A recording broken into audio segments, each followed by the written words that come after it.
apples, and also making sure that those Finger Lakes wines become premier and actually continue to grow as we see them emerging with so much hard work being done by so many people in my region. And we're grateful to you, and so continue to work. We appreciate the effort on behalf of our district and on behalf of the President. Thanks so much. Well, thank you, and I look forward to continuing working with you and your staff on these issues. Thank you. Mr. Evans. Thank you, Mr. Chairman. Mr. Ambassador, I'm deeply concerned about the tariffs, and we are talking about it today. Philadelphia is the poorest big city in America, and it's hurting lower people income. There's a lot of money for a lot of people. Tariffs can only be used in a smart and effective way. And I feel from what I heard, it is not. It is something that we are concerned about. And I'd like to start out with this question, Ambassador Gear. My first question: what specifically is the President hoping to help the residents of Philadelphia deal with the higher cost of living that these tariffs will put on the average household? Does the President have a very specific plan and strategy to address the near-term harm it has created? Congressman, the President wants to ensure that we have good manufacturing jobs that pay higher wages to your constituents, just like what happened in the first term. He wants that to happen again, that they can have more money, better jobs in stable environment and reshore manufacturing at the same time. So what would you say specifically would you say? How would you describe that? Well, I would say to your members and your constituents that we've had a long period of 5 million manufacturing jobs going away. It's dangerous for our country. It's bad for our economies and our families. And the President is taking action to create economic conditions to have more factories here, jobs here in their communities where they can have the types of income that they need to have stability for the working class, for the middle class, not just for the super rich who go and get 3 or 4 degrees, but for people, honest, hardworking Americans who graduate from high school and need a job. And they can have one that's stable and supports our manufacturing. Mr. Ambassador, Pennsylvania exports today $46 billion in manufactured product. These exports support 150,000 people and jobs in the state. I'm concerned that the threat of retaliation from the trading partners will further help Pennsylvania. So can you specifically speak to that issue? Yes, this is something that we watch really closely as well. And so in advance of the tariff action, I had many conversations with our major trading partners, and we told them, wait and see what happens on April 2, and then we can talk about what comes next. And so now most of our major trading partners have said, we're not going to retaliate against you. We want to talk to you about how to have more reciprocal trade. And that's a good outcome. I want to also talk about industry and small business, the effect that it will have, specifically when you talk about Philadelphia, on small business. Can you speak to that? Certainly. I've actually tasked my staff to work with the Small Business Administration to make sure we're getting the feedback we need from our small businesses. I have an advisory council on small business at USTR, and I've asked my staff to convene that council so we can hear directly from them because we want to make sure that we are hearing feedback in real time. I can give it to the President, and we can understand how the program is working. I'd like to thank you, Mr. Ambassador. Thank you, Mr. Chairman. Thank you. Mr. Fitzpatrick. Thank you, Mr. Chairman, for holding this hearing. Ambassador Greer, thank you for being here. And thank you for your commitment to spend time with this committee today and answer everybody's questions. Leveling the trade relationship the United States has with other countries, I believe, must be a bipartisan goal, especially when our nation's security and well-being are on the line. I do believe that the means by which we accomplish that vision, however, matters a great deal. My priority, which I'm certain that you share and I hope this whole committee shares, is to ensure that any long-term economic gains which the American people could achieve in a more balanced trade environment are not washed away by the near-term pains they may feel at their local supermarket, hardware store, pharmacy, or restaurant. I believe it's essential that Congress and the administration come together to find that middle ground. to maximize the benefits and limit the costs of our nation's trade policy. Above all else, we must deliver greater certainty and economic stability for our consumers, our workers, and our families. I want to zoom in on medicines in particular, sir. What work do you believe can be done with our closest partners and American companies who are operating in the European Union to ensure that the cost of distinct, innovative prescription drugs and medical devices are affordable for our nation's seniors, particularly those with rare diseases or disabilities? Well, I think if we can have a supply chain that's more secure, more resilient, and more local, that's going to be something that's going to help with efficiency. This idea that we have this very fragile supply chain where we ship initial inputs from China to India, and they go elsewhere, and they get finished in another country, and they come here. That may work in a world where there's just-in-time manufacturing and where you're ignoring manufacturing jobs in the U.S. But in a world like we're seeing now, where there's conflict, there are pandemics, there are wars, that model doesn't work very well, and the costs become very high. And so if we are able to reshore large aspects of that or have it with close allies, that's going to be helpful. Switching gears to national security, I want to thank you for your work to end the de minimis exemption for the People's Republic of China. This loophole has been more than an economic giveaway to foreign competitors at the expense of American retailers and manufacturers. It's also allowed our adversaries to funnel fentanyl and other synthetic opioid drugs into our communities. I was down at the El Paso Intelligence Center, EPIC as it's called. Their chief complaint, and this is coming from the Department of Homeland Security, they focus on the de minimis exception as a major vulnerability for fentanyl getting into this country. So in addition to the manufacturing issue, we had the fentanyl issue as well. As this administration evaluates how the U.S. should alter or eliminate the de minimis standard for other nations beyond the PRC, particularly those for which have credibly abused the process to the detriment of countless Americans' health and safety, what metrics do you believe should be prioritized?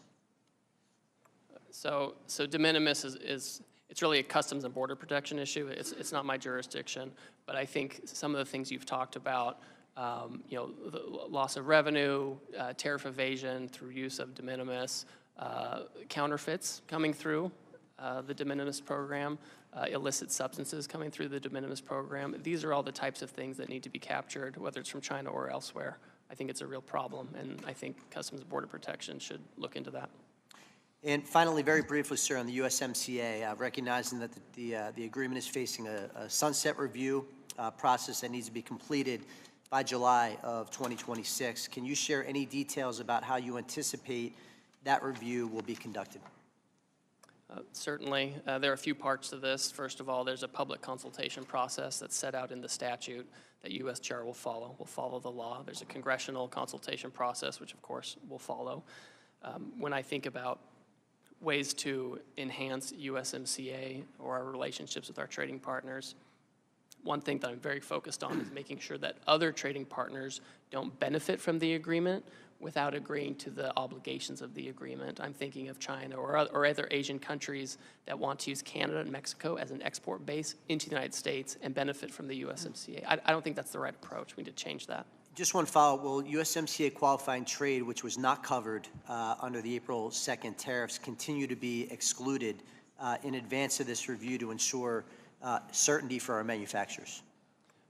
That is currently the status right now, and again, I'm not on the Homeland Security front here, but I understand that Canada and Mexico have been working with the administration on those issues, and so for now, that status continues.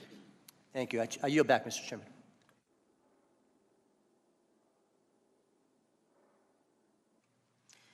I now recognize Representative Fischbach from Minnesota. Thank you, Mr. Chair. And thank you, Ambassador, for being here and for all of the opportunity that we've had to have conversations or discussions about what's happening. And thank you for answering all of the tough or maybe not so tough questions today.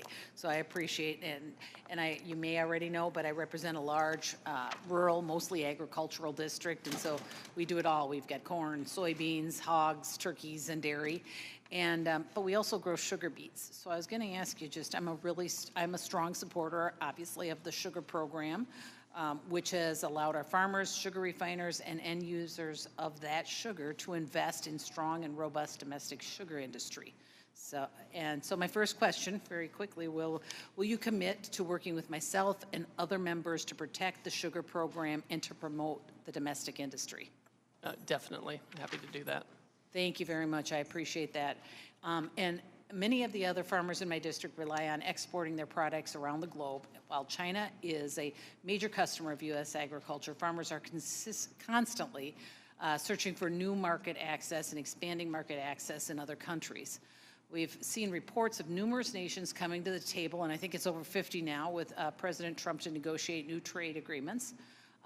What are the opportunities in these negotiations to increase access for American farmers? Certainly, as I think was mentioned earlier, perhaps by Congresswoman Tenney, Israel has come, and we've had a trade agreement with them for a long time. People are surprised to find out that despite the trade agreement, they still have tariffs on some of our agricultural goods. And so they've offered that that's something that they're willing to look at. We've heard from Vietnam, we've heard from India, we've heard from Argentina, we've heard from all kinds of countries that they're interested in not only getting the tariffs down, but getting down the non-tariff barriers, which often are more problematic than the tariffs themselves. So I think there's a lot of opportunity there if these countries are willing to really engage in reciprocal trade. And I think I know the answer, but I just want to will you work with me and other members of this committee to make sure that farmers have a voice in the negotiations so that we are heard and are part of it? Yes, certainly. We have a series of advisory committees that involve agricultural stakeholders. We manage those jointly with the U.S. Department of Agriculture. I've already talked to Secretary Rollins about this and the importance of meeting with these committees so we can have their feedback directly. And we are talking a lot about reducing America's reliance on Chinese imports to our country, and I think that's important, and I'm sure you do too. I think we learned a lot during COVID and over the last few years, but I think it's also important that we give farmers the opportunity to reduce their reliance on exports to China by providing them with new markets. And I know that we just kind of are talking about that, but I think it's important that we say it over and over and that we make sure that we include those farmers and that we are looking for new markets, because that is what they want to produce, and they want somewhere to sell it. So maybe that's not even a question as much as just a statement, but I appreciate your willingness to work with us protecting the sugar program, making sure our farmers are involved in these negotiations, and that we are doing our best, because it's been the last few years that we have not had that kind of outreach to create new markets and find new markets for our ag products. So I hope that we are going to be very aggressive about that and really helping our farmers, because it's important that we strengthen and build that market and the farms in our country. So thank you for being here. I hope I made it real easy on you, because you've had a tough day. So, but thank you very much, and I yield back, Mr. Chair. Thank you. Thank you. I now recognize Mr. Snyder from Illinois for 5 minutes. Thank you, Mr. Chairman, and I'm not going to make it any easier on you, Ambassador, but I will pick up on what Ms. Fischbach and Schweikert before said. Ambassador Greer, yes or no, didn't Israel zero out all tariffs on U.S. products before President Trump announced his across-the-board tariffs on April 2nd? They indicate they're willing. Just yes or no? They did not do it yet. They announced they wanted to. They announced it, but yet President still imposed 17% tariffs on Israel. Ambassador Greer, what's our trade balance with the elephant and fur seals, petrels, albatrosses, and penguins living unheard in McDonald Islands? They're part of Australia's customs union. But they're separate, and I'm going to reclaim my time. The President has imposed specific tariffs on herd and McDonald's Islands while not taking any action against Russia, Belarus, North Korea, or Cuba. And I don't want to disappoint my mom and my wife or have them yell at me, but Mr. Greer, I'm going to say what I think almost everyone is thinking. WTF? What's the president thinking? What did he and you think was going to happen after unilaterally declaring a global trade war? Did you expect the so-called Liberation Day to become Liquidation Week, destroying more than $10 trillion of value and moving us from an extended bull market into a self-induced bear? Did you intentionally plan to decimate Americans' retirement accounts and 529 accounts for their kids' education? Did you and the president anticipate raising prices for American families already struggling to make ends meet? Did you mean to make American businesses less, not more competitive in global markets? Was the intention with the largest tax increase in U.S. history to put the United States and maybe the entire global economy into a recession because of what Wall Street Journal editorial board, let me repeat this, it was the Wall Street Journal editorial board said is the dumbest trade war in history. Already, Diane Swank, the chief economist at KPMG, is saying that her baseline forecast is a recession starting this quarter. Jamie Dimon and JP Morgan have raised their probability of recession to 79%. The Wall Street Journal reports the betting markets have it at 70%, and Goldman Sachs recently again raised their likelihood the second time since this trade war started to 45%, and I expect that will rise again. Indeed, by the time you have finished this hearing, I wouldn't be surprised if we already were in a recession. Less than a week after President Trump's declaration of, again, the largest sales tax in U.S. history, global markets continue to roil as a result of tariff-based recession fears. The president's newly imposed tariffs have real-world impacts on every one of my constituents who will see higher prices at the grocery store, shortages of critical products, and less money in their retirement accounts and the accounts for their kids' education. American families deserve relief, but instead, thanks to President Trump and you, they're heading to the store to panic buy essentials before retailers raise their prices. I've heard from literally thousands of constituents about the pain that President Trump has said this country will suffer as a result of these tariffs. They have written to me sharing that they have lost as much as 20% of their 401k and 529 accounts in the last week alone due to market fluctuations that are responding in real time to the president's announcements of arbitrary and capricious tariffs. Seniors who recently retired are worried about having to return to work to make sure they can make ends meet, and today wonder if they will now outlive their retirement savings. Small business owners are worried about laying off employees. Large companies in my district are preparing their next earnings report for investors and telling me that the impacts of these tariffs are material. That's business speak, for the tariffs are going to have a real adverse effect on their operations and likely adverse effect on their cash flows. Make no mistake, President Trump's trade agenda is slowing economic growth and job creation, weakening U.S. global leadership, and increasing the cost of doing business in the United States. These tariffs make life for Americans more expensive, make our nation less secure, and our citizens less prosperous. Congress must take back its constitutional authority to stop the chaos and the pain President Trump is inflicting on American families and dig us out of what could be a self-inflicted recession. Before I ask a question with my limited time, I ask unanimous consent to submit into the record the CIA World Factbook entry for Heard Island and McDonald Island. Without objection. I also ask unanimous consent to submit for the record an article from Scientific American, The Heard and McDonald Islands Are Pristine Biological Wonderland. The subtitle of the article is, Trump's Tariffs Put a Spotlight on the Uninhabited Heard and McDonald Islands, which comprise a remote volcanic refuge for penguins and seals, and a UNESCO World Heritage Site. This just once again illustrates that these tariffs are not strategic, they are not targeted, they are arbitrary and capricious in hurting our economy and our American citizens. I yield back. Thank you. I now recognize Mr. Moore from Utah for 5 minutes. Thank you, Mr. Chairman. Ambassador, thanks for being here. And as I've said to you before, I can't tell you how much I appreciate the communication and the ability to dialogue. This hearing's, in my opinion, one of the most important hearings that we've had, and it's been very important for folks to be able to hear this out. And thank you for providing details and responses. We've talked a lot about trade deficits today in this hearing, and you know, I have concerns about how we went about some of the calculations with just focusing on imbalance. But that completely aside, what I wanted to actually bring was the other side of this equation. So we run massive trade surpluses in services with just about every major economy in the world, especially in high value and high employment technology software industries. And recognizing that there's digital service taxes that we don't like, and we try to address some of that on the tax side, and we're going to work on retaliatory tax side with that in this committee, actually. The Europeans, Koreans, Japanese, they're all allowing us to, our U.S. tech firms, to run surpluses in their markets for a reason. We have the best talent and the most skilled innovators in the world. My question here is, what are the consequences for American power and national security if they were able to retaliate and restrict access to American services in their market because we've chosen to restrict goods in their market. In response to that.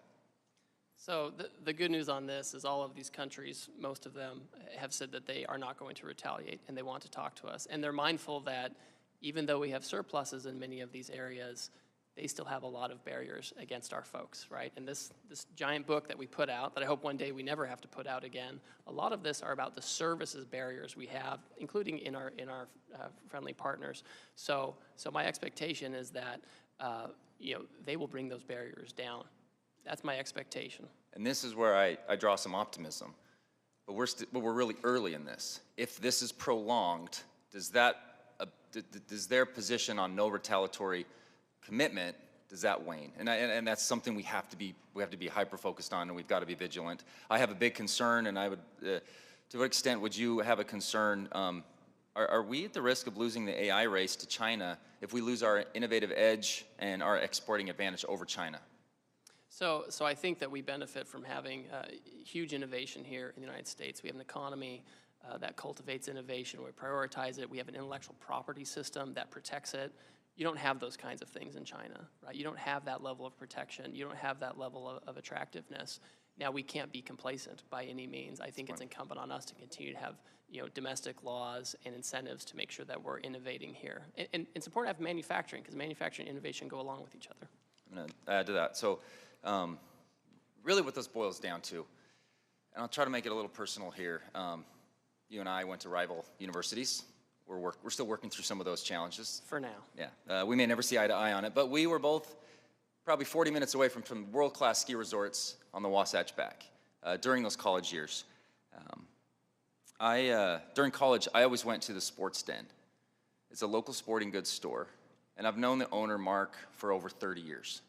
I took my, every banner at every Little League thing has his banner there. He's committed to the neighborhood, to the community.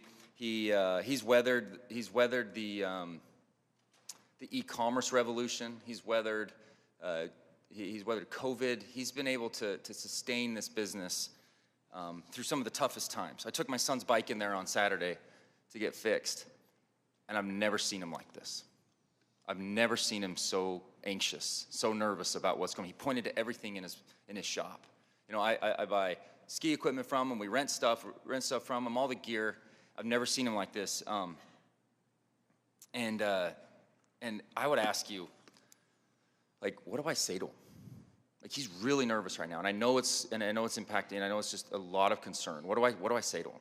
Well, I wish there was a silver bullet for this, Congressman, because I'm sensitive to this, and you all have constituents, whatever side of the aisle you're on, who are talking to you about this. The challenge is that we've seen 90,000 factories leave the United States, and we can have either the status quo and continue to lose that and continue to be dependent on other countries, in many cases foreign adversaries, for our businesses. I mean, to me, that's very fragile. To me, that's very high risk that we have to be so import dependent for our well-being. We're always going to trade. We have to have this reset. We need to move quickly. We have countries in right now trying to negotiate their way to more reciprocal trade. A country like China, they're always going to have their own agency and make their own decisions, and they've never been a reliable trading partner in a lot of ways. We've always kind of been at the mercy of that. So, it's hard to go into your constituent and say that, because they'll say, well, Ambassador Greer said this kind of macro thing. I understand that. Please keep in touch. I mean, as we hear these, the effects of this, it's good for me to know about it so I can tell the president and I can continue to communicate this. We've heard stories about this, and we are concerned. So that's what I said to him. I said to him, because of our communication, he's still just as nervous, and that's just why I wanted to share with you and your team how important and crucial your job is over the next little bit. Because if this is looming, you have an incredible opportunity to do some of the good we did in the first Trump administration to get us to there. We're not there. I'm scared that we're not going to get there. I don't see the strategy to get there, but I know we can, and I really have a lot of confidence in you and your team to be able to get us there, and I yield back. I now recognize Mr. Panetta from California for 5 minutes. Thank you, Mr. Chairman. I appreciate that. And Ambassador Greer, thanks for being here. I admit, before this week, talked to a lot of my colleagues about you. They actually said a lot of good things about you. You had a good reputation until this week, I have to say. because I actually wanted to work with you on solutions when it comes to free trade agreements. I think we still can once we get past this, and I hope that's the case. But unfortunately, you're defending a policy here from President Trump that's absolutely incoherent and inchoate. It's a self-imposed tariff regime of 10 times the amount of tariffs that were in place before this president took office. It is the largest self-inflicted wound to our economy in history. A self-inflicted wound that, if it stays in place, it could constitute the largest tax increase on working families in more than 40 years, costing households more than $3,800 per year. A self-inflicted wound that prompted one of the largest three-day moves on the markets since World War II. And it's a self-inflicted wound that's leading investors to expect a severe economic slowdown. 8 years ago, this president talked about American carnage. Little did we know that he would create economic carnage that is spreading something similar across the entire global economy. Now, the reason for these tariffs is based on a national emergency that we have trade deficits, according to him and you. Unfortunately, the president's thinking about trade is reflected in this policy. This weekend, after the markets tanked, after small businesses fretted, and after the president played golf all weekend, the president said, "I consider any trade deficit a loss." That type of scorecard thinking, combined with the president's 40-year fetish for tariffs, that has put this policy in place and put us in the global economy in this position. Now, I know the president is painting all trade deficits as bad, but they are a product of larger macroeconomic factors relating to a number of things, as you know well: savings, investments, cultural, demographics, and so on. But the president is acting completely irrational when it comes to trade deficits. He believes that trade deficits are subsidies paid by Americans to other countries. His scorecard ignores our trade surpluses and services to the tune of $250 billion annually. He is oblivious to the relationship of trade deficits to foreign investment in America, in that when we send dollars abroad for goods and services, most of those dollars ultimately come back to America. And he refuses to grasp that tariffs are taxes paid by American importers and Americans, not foreigners. A perfect example of this unreasonableness is our reasonable trade deficit with Canada. The reason we have a trade deficit with Canada is because, starting with FDR, we entered into an agreement that would sell us oil at well below market prices. We entered into and maintained that deal because we maintained a trade deficit with Canada so that we can buy cheap oil, which is a huge benefit for America.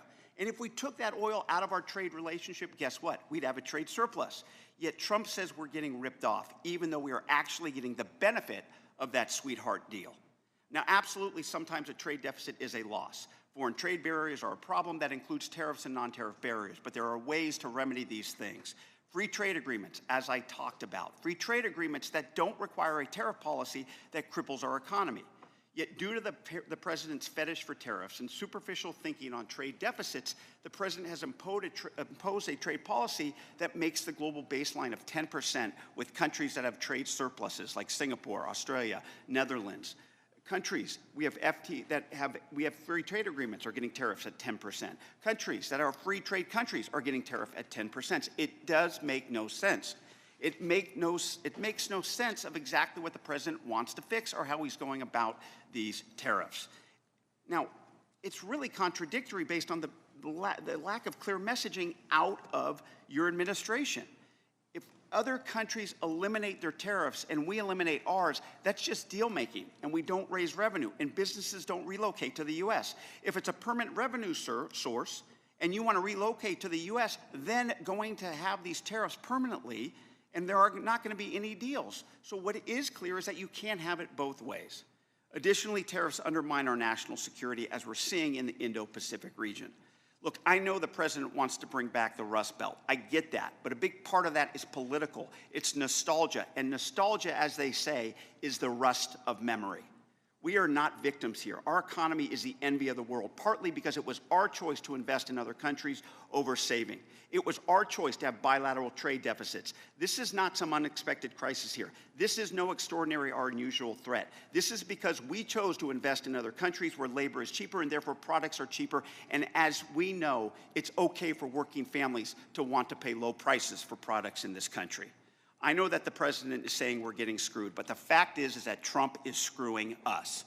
with these incoherent, inchoate tariffs that in the short term and in the long term, domestically and internationally, and for our economy and for our national security, they are making us weaker. Thank you. I yield back.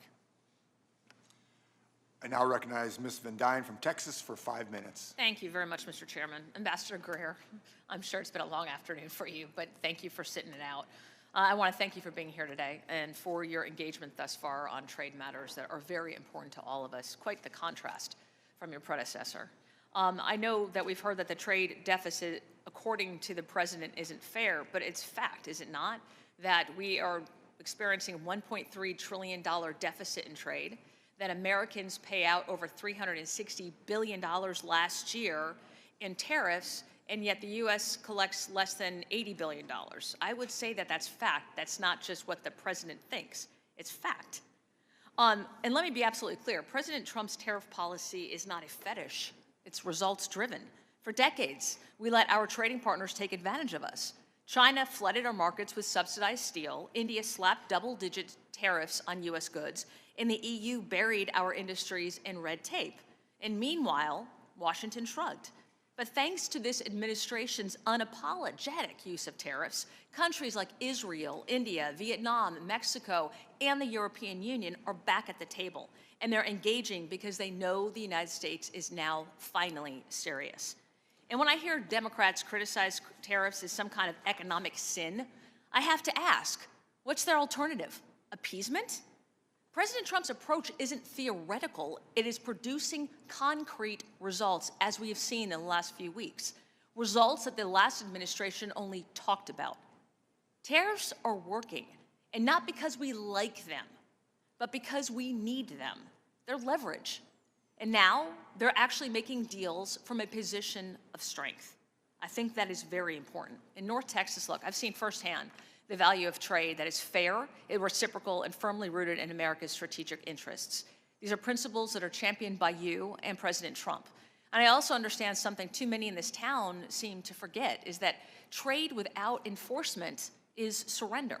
And under the previous administration, enforcement was weak, inconsistent at best. Mexico violated its obligations under the 1944 Water Treaty, and they violated the USMCA with impunity. And American businesses were the ones that had to pay. We saw it firsthand with the case of Vulcan Materials, a company that operated lawfully in Mexico for decades, but then had their property invaded, shut down, and seized by Mexican armed forces. As we approach the USMCA review, can I ask how the administration is planning to protect these American business interests and ensure that Mexico complies with its obligations? Yes, certainly, and thank you for your comments. What we see is that Mexico, despite their obligations under the USMCA, continues to discriminate against U.S. companies and U.S. products. We've seen this particularly in the energy sector, for example, where they have favored state-owned industries over American industries, which are cleaner and efficient. You mentioned the situation with Vulcan. That's something where we're paying attention. Mexico, we won a case against them about how they treat our corn, and they have a little constitutional amendment they're doing. We're watching that very closely to make sure they don't hit that. So there are a variety of unfair trading practices that Mexico has or threatens to have, where we're watching that very closely. And we expect any renegotiation or review of USMCA to focus on those types of issues. Excellent, thank you. And while the tariffs are seeming to make progress in the right direction, I'm still really concerned with China's third country subsidies and their transshipment to the steel and aluminum industries, specifically in my district. That is very important, which have enacted and enabled them to evade our duties and our tariffs. Can you comment on the specific actions that we can expect to see from this administration in terms of cracking down on transshipment and duty evasion through third country circumvention? Certainly, and this is, for example, you mentioned steel and aluminum. The president recently tightened exclusions and exemptions under steel and aluminum because of those types of issues. I think that we need to pay attention to whether goods coming in from Mexico and Canada, for example, whether they contain a lot of Chinese content. Some of this is Customs and Border Protection needs to do more enforcement. I know that they're focused on this, but I think that we need to make sure where we have trade agreements that the benefits of the agreement are going first to Americans, and then, of course, to trading partners who follow the rules. And we have to have enforcement, and enforcement means tariffs. People say they want enforcement, but in the trade space, enforcement means tariffs. So we're going that direction too. I'm concerned that our current trade remedy laws will not suffice, which is why I'm leading the Level the Playing Field 2.0 Act with Ms. Sewell. Do you agree it's time for Congress to update trade remedy laws? Oh, I certainly agree with that, yes. Awesome. All right, Ambassador, we're at a pivotal moment. We finally have a trade policy that doesn't just talk about fairness, but it actually demands it. The Trump administration has sent a clear message. The era of taking advantage of the United States is over. Thank you again for your testimony and leadership, and I yield back. Thank you. Thank you. I now recognize myself for 5 minutes, and I just want to say thank you, Ambassador Greer, for taking the time to speak with us today. It's great to hear a voice of reason. I want to first thank you for including Germany's withholding tax on IP on USTR's list of investment barriers in the National Trade Estimate. And I look forward to working with you on this and ensuring fair treatment of American businesses across the world. I saw the list, and that was one of them, Section 49, so thank you very much. I am from a district, the second largest ag district in the country, #1 in cattle, hogs, corn, soybeans, and so forth. 20% of our ag production in the United States goes to the export market.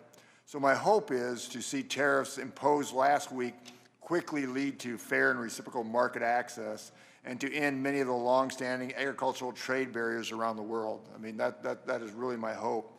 So if I may ask you, it's a really interesting time. We have 70 countries that President Trump said last night, 70 countries that want to negotiate, which is incredible.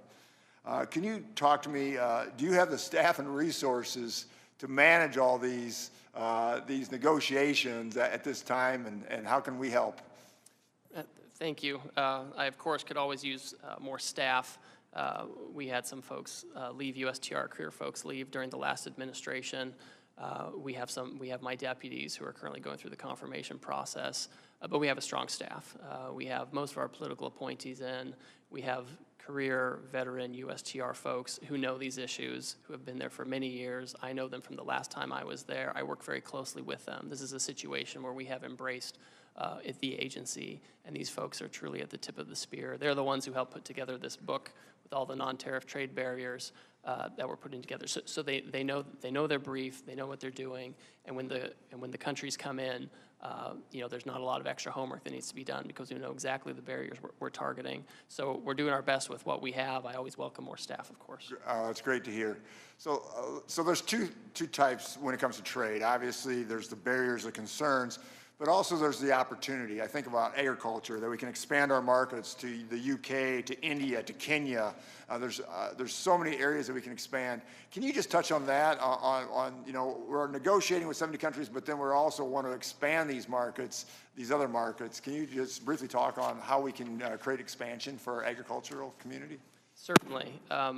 Again, the foundation of the president's action is to achieve reciprocity, because we think we know the lack of reciprocity is a driver of this trade deficit that's left us in such a challenging situation. And so as you're seeking reciprocity, and again, we have countries coming and saying we're interested in reciprocity, part of that is making sure that they're treating us as we treat them. That means that they have to lower their tariffs, they lower their non-tariff barriers, and that's where you get the market access. That's where you get expanded markets.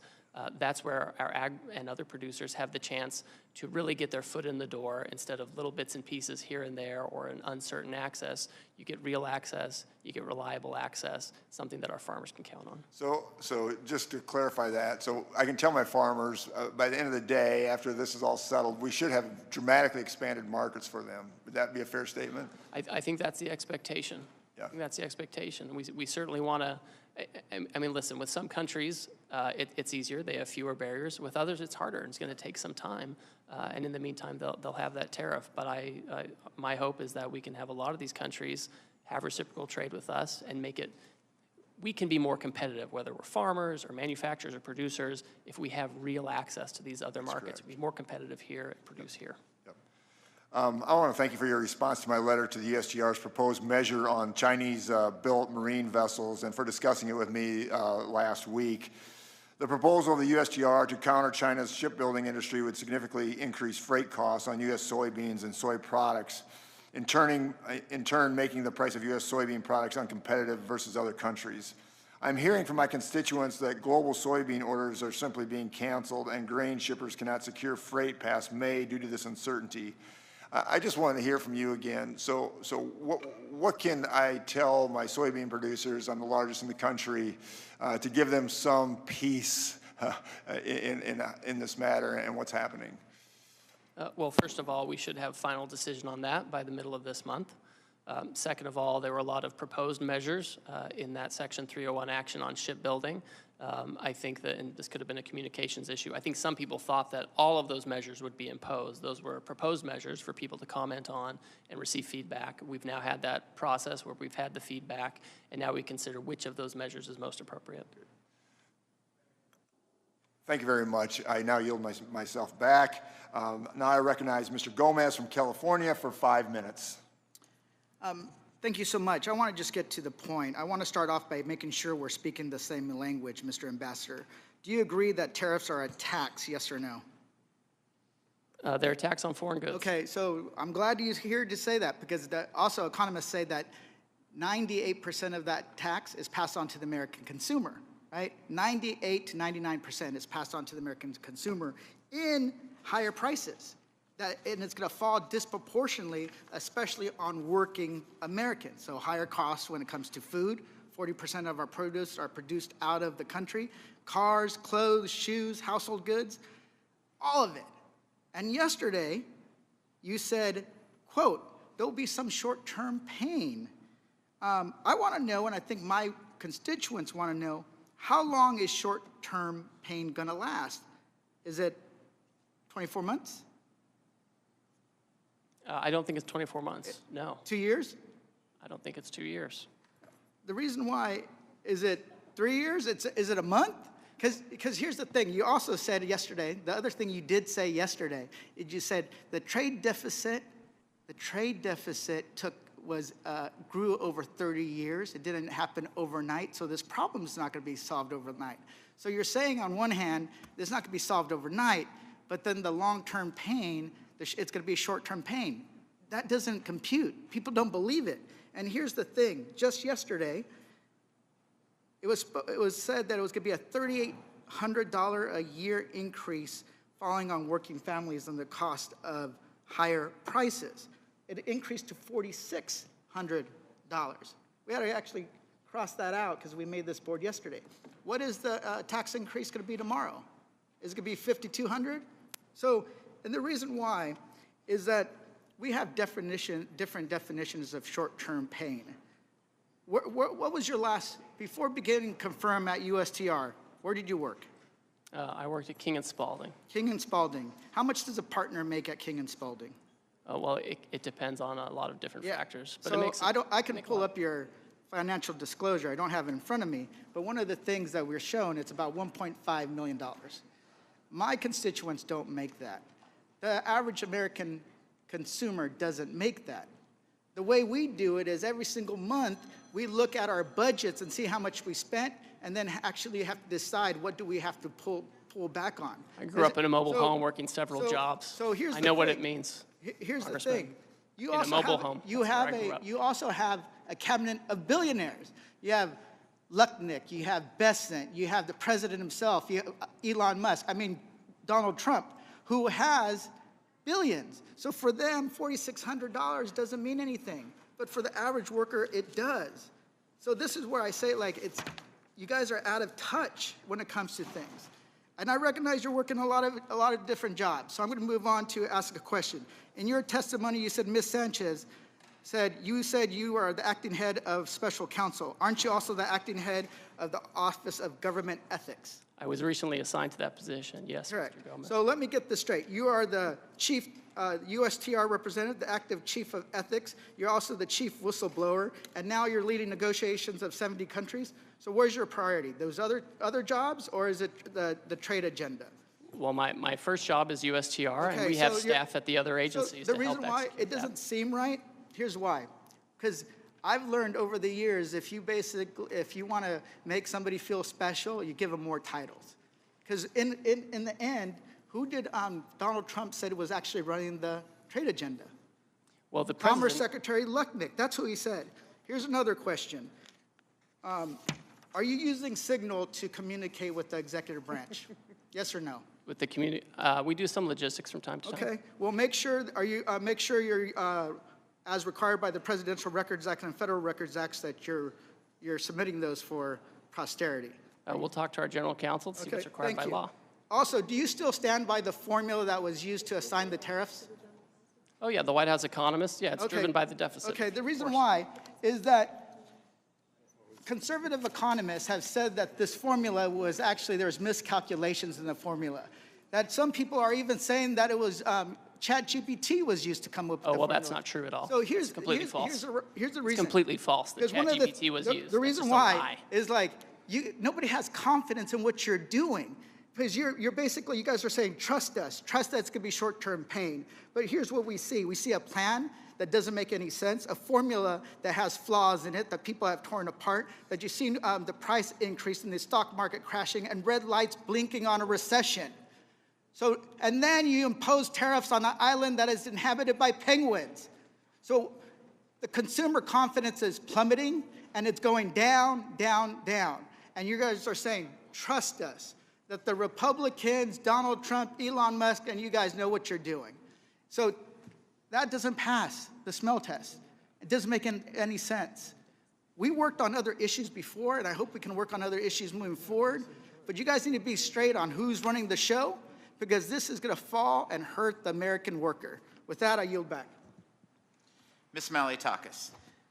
Thank you, Ambassador. I very much appreciate your testimony here today. And I understand the President's goal of wanting to reduce unfair tariffs that are placed on the United States, that he wants to level the playing field, that he wants to reduce the trade deficit, that he wants to remove barriers to entry, and he wants to reshore manufacturing. I think we need to be cautious. I get concerned about doing too much at one time, about biting off more than we can chew. To date, though, we have seen trillions of dollars in new private investment since the President has taken office. Domestic and foreign companies are expanding or opening new facilities here in the United States. And as you mentioned in your testimony, there's over 50 countries that are coming to the table because they want to make deals. I just want to bring up some of the concerns I've heard from manufacturers, importers from New York that I've spoken to, and they want to make sure that you're considering the impact that tariffs could have on materials, on parts, on supplies that are needed to manufacture here in the United States. Because obviously the goal is to bring those jobs home, to reshore as much as possible. But if there's tariffs on plastics, lumber, metals, it obviously makes it very difficult to manufacture here at home. And also, some of the importers that I've been speaking with have invested a lot of money to divest out of China and move into other friendlier nations, Cambodia, for example, Vietnam. And they're concerned that the across-the-board tariffs in Asia are impacting their supply chain and ultimately their businesses. And they're hopeful that deals will come forward very quickly. But they've made it also very clear that they can't wait 90 days for a deal to be made. And that it would literally close their business. And so I just want to hear from you on where you think you're making inroads there, on making deals with some of these countries to avoid that type of scenario. And if you could just answer those two, comment on those 2 points first. Certainly, I'm happy to do that. And again, just to reiterate, we've had these, this enormous trade deficit that developed under President Biden. These things are supposed to be self-correcting under normal economic theory. When they're not, it shows that there's something structural at risk here. So that's what's being addressed. We now have so many countries saying, we're not going to retaliate against you, we're going to work with you, we're going to try to figure out a way forward, that the President is looking forward to trying to find a way forward to make deals with these folks. China is on its own path. It's chosen retaliation for many years. It's chosen uncertainty. I won't comment much further on the U.S.-China relationship, but I think what you're talking about, Congresswoman, with respect to these other countries, I think we could count on having some deals with them within the next few weeks or months. Yeah, I hope it's more the few weeks, because I think, again, too many months may hurt the ability for these companies to survive there. At least if you're able to do some business in Vietnam or Cambodia, you don't have to rely on communist China, which they're already starting to move out. But I feel like that's a real issue, because even if we want to bring the supply chain home, this brings me to my second point about pharmaceuticals. We've all said it here today. 4 years that Joe Biden was there, he did nothing to reduce our dependency on communist China for our medical supply. In fact, from 2020 to last year, we saw $213 billion worth of medicine imported from China. That's a 2.5-time increase than the decade before. And so we are relying more today, post-COVID, on communist China for our pharmaceuticals, and that is a very dangerous thing. But my question is, with your goal of trying to bring facilities back home, I mean, it does take about 7 years to get one of these manufacturing plants up and running. How do you close the gap? If the president's going to do tariffs on pharmaceuticals, which I would really caution against that, but if that is the goal, to try to get them to come back home, we know it takes about 7 years for those plants to get up and running. How are we going to close that gap so we're not, hurting ourselves in the process, but we are doing what we need to do, which is bring that supply chain home? Well, I think there's a role for Congress in bringing home the supply chains. The president can act with the authorities he's been given, and we found that a tariff is, in the first term, we found a tariff is a way to become less dependent on China, for example. We know it works. It's just math. The data's there. That's how it is. To the extent that Congress is interested in helping reshore and creating, tax structures that incentivize manufacturing, I think that's just really important. I think we have to have that. Well, and I'm glad you mentioned that, because I actually have legislation to do just that, to incentivize our sensitive supply chain, particularly pharmaceuticals, back here, and also to utilize Puerto Rico, which has had historically the infrastructure to do it. I agree with my friend Dr. Murphy, who pointed that out earlier, and I have 2 pieces of legislation that I hope the committee will take up, or perhaps we'll put a piece in the tax package. But I do look forward to working with you. I think it does take more than that. We also have to reduce some of the regulatory framework and some of the permitting process that takes too long. But we can get there, but we need to make sure we don't hurt ourselves in the interim. Appreciate your time. Thank you. Mr. Kerry. Mr. Ambassador, a pleasure to be with you today. Thank you for your testimony. I also want to compliment you. I think anybody that has had a successful career on the private sector, who's willing to come back into the public sector, says a lot about the character of the person. So I appreciate your service to the country, sir. I was pleased to see the administration's decision to exclude oil and natural gas from these new reciprocal tariffs on countries with unfair trade practices. As we all know, one of the administration's top priorities is increasing U.S. oil and gas production, which is a shared goal of mine. As many of you know, Ohio is one of the largest coal-producing states east of the Mississippi River. But in order to accomplish this, the energy industry will need access to key materials and inputs to bring these projects online and help keep the U.S. as the top supplier of energy resources. Many of these products, including specialized steel, are not currently produced in the United States. I mean, it's just a matter of fact. These products are designed to handle unique operating environments like higher pressures and temperatures needed for energy production. Many of these specialized products, there really is no domestic option. I mean, it's just, there isn't. So can you share how USTR is considering treatment for these types of key end-of-use materials like specialty steel in regard to the tariffs, especially considering that many of these products cannot be sourced in the U.S. and are essential to help deliver the administration's energy agenda? So, Congressman, the specialty steel you're talking about is not covered by the reciprocal tariff. The Commerce Department, using Section 232 action, they oversee any tariffs on steel and aluminum, and so I'm not trying to pass the buck, but they're much better placed to talk about how that's being implemented. I just want to identify this as something that is very concerning to a lot of people. So we'll follow up with your team, and we'll follow up the right people. The other thing I do want to bless you. Bless you. Sorry. Bless you. I yield back the balance of my time. No.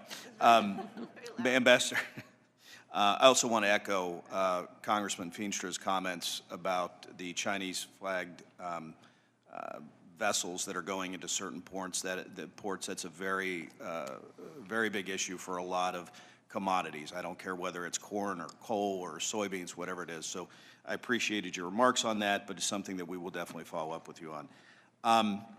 One of the things, President Trump unleashed the American LNG industry by ending the former administration's era permitting pause. And as you know, the U.S. LNG industry is already being targeted by nations that are subject to the president's new tariffs. So my question to you is, do you have any plans to prioritize America's newly restored LNG export capacity in conversations with foreign nations? That's something that comes up regularly. Obviously, we've been talking about the trade deficit, and many countries have been quick to say, one area where the U.S. is very competitive is oil and LNG, and it's something that they want to buy. And so it's been very common in these conversations for them to suggest that that is one way to help achieve, more trade balance, et cetera. I appreciate your answer. And lastly, I'd like to briefly touch on the USMCA sunset review, if you don't mind. USMCA qualifying trade was excluded from the tariffs announced on April 2nd. This will help many of the U.S. manufacturers. The reason I wasn't in the room most of the days, they were in my office, that have made investments under the rules President Trump negotiated 5 years ago. USMCA is facing a sunset review process that needs to be completed by the end of July of 2026. Will the tariff exclusion continue to the lead-up of that review to give the manufacturers more certainty in the upcoming months? Well, that's the current status. All right, I don't want to get ahead of the president on how he wants to treat that, but that's certainly the current status, and I would expect that if Canada and Mexico continue on this path, that would continue to be the status. And again, I want to compliment you for your service to the country and being willing to go back into the public sector. A lot of people don't realize you're giving up on a lot. You're spending a lot more time, probably a lot more hours, a lot more time away from your family, and so I just want you to know, as a member of this committee, I certainly appreciate your service. So with that, Mr. Chairman, I yield back. Mr. Horsford. Thank you, Chairman Smith, and to the ranking member. Mr. Trade Representative, are you aware that the tariffs have been paused? I am, yes. When were you made aware of that? Well, I understood the decision was made a few minutes ago. It's something Sitting here. under discussion. Sitting here, under discussion. So did you know that that this was under discussion, and why did you not include that as part of your opening remarks? So typically what I don't do is divulge the contents of my discussions with What are the President details of the Congress. pause? Well, my understanding is that because so many countries have decided not to retaliate, we're going to have about 90 days. No, excuse me? China increased their tariffs on the United States. Trump blinked. What's the blink, sir? What do you know about this pause? What are the details of it? Well, the details, as I understand it, is that China continues to retaliate. Other countries didn't retaliate. The president 2 or 3 days ago said we wanted to negotiate with those countries that asked for meetings. That's what we're doing. What are the We've had details? discussions. How long is the pause? How many days? How many weeks? I understand it's 90 days. I haven't spoken to the president since I've been So in the this trade hearing. representative hasn't spoken to the president of the United States about a global reordering of trade. Yes, I have. And I've just yet been in the hearing with you, sir. But yet he announced it on a tweet. WTF? Who's in charge? The president of the United States is in charge. And what do you know about those details? Well, as I mentioned, It looks like your boss just pulled the rug out from under you and paused the tariffs, the taxes on the American people. There's no strategy. You just found out 3 seconds ago sitting here. We saw you. we've been discussing a If variety you of these came actions here for knowing that you were going to be turned off, that these tariffs were going to be turned off, why didn't you include that in your opening statement? Why didn't you reference that as part of your testimony? Well, I don't disclose my conversations with the president, sir. These were specific questions we asked you all along. What's the strategy? These are real consequences for the American people and small businesses. I had a group of small businesses in my office earlier today talking about the impacts of these tariffs on aluminum and steel. This is amateur hour, and it needs to stop. What does this even mean for your negotiating strategy? How are you in charge of negotiation if the president is tweeting about this from wherever the hell he is? The president was elected, and he runs the trade policy, and I advise him and execute his trade policy. Who executes the trade policy? I execute the trade Did you policy. know that this was happening? We have been discussing all kinds of And there's another options. member of the cabinet, Bessent, who just canceled coming to the Hill to avoid talking about the market because it's in turmoil. This in just days because there was no strategy, there was no plan. The president chose to take actions that he didn't even have the authority to take. He's put our economy in disarray and near collapse. We have small businesses and Americans who are concerned about their well-being, people's retirement, people's 529 accounts went down because of this administration. We have people that are planning to send their kids to college this fall. People who are retiring whose benefits have declined. Is this market manipulation? No. Why not? If it was a plan, if it was always the plan, how is this not market manipulation? It's not market manipulation, sir. Well, then what is it? Because it sure is not a strategy. We're trying to reset the global trade system. You're, that has offshored all of our factories. And what has that done? How have you achieved any of that? But to enact enormous harm on the American people, which was our concern from the very beginning. Tariffs are a tool. It can be used in the appropriate way to protect U.S. jobs and small businesses. But that's not what this does. So if it's not market manipulation, what is it? Who's benefiting? What billionaire just got richer? And all the while, there are not even any Republicans left in this hearing. They all left because they don't even want to defend this. But meanwhile, the Speaker is rushing to the floor to pass a budget reconciliation to screw America by passing the biggest tax cut in history on the backs of the American people. WTF? Who's in charge? Because it sure doesn't look like it's the trade representative. You just got the rug pulled out from under you. I wish I could feel some empathy, but the empathy I have is for the American people whose very well-being and livelihoods are being affected. This is not a game. This is real life. I yield back. Let the record reflect that there's more Republicans in this chamber than there are Democrats currently in this committee room. There's 6 of us, there's 5 of you. So let's make sure we get the facts right. I appreciate the president did not blink on China, as was said earlier, and it needs to be corrected in the record. In fact, he increased China by 125%. Would you yield, Mr. Chairman? I do not. Can we have a colloquy? No. We don't want to talk about the trade policy here in the Trade Committee. This is our jurisdiction. Your time has expired, and I'm more than happy to talk to you. I asked if you would yield. And I said no. Because you don't want to defend the policy or the strategy. Kick me out. What you gonna do? Kick me out. Mr. Yocum, you're recognized. Thank you, Mr. Chairman. Ambassador Greer, it's good to see you today.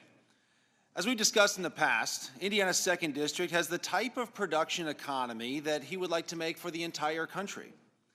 We manufacture 85% of the nation's RVs, 60% of artificial knees and hips, as well as boats, trailers, buses, auto parts, Humvees, you name it. We also have a ton of ag in my district: corn, soybeans, eggs, dairy, ducks, beef, pork, lumber, potatoes, and tomatoes. I could go on. Lumber alone, I was actually just meeting with a cabinet manufacturer here a few minutes ago.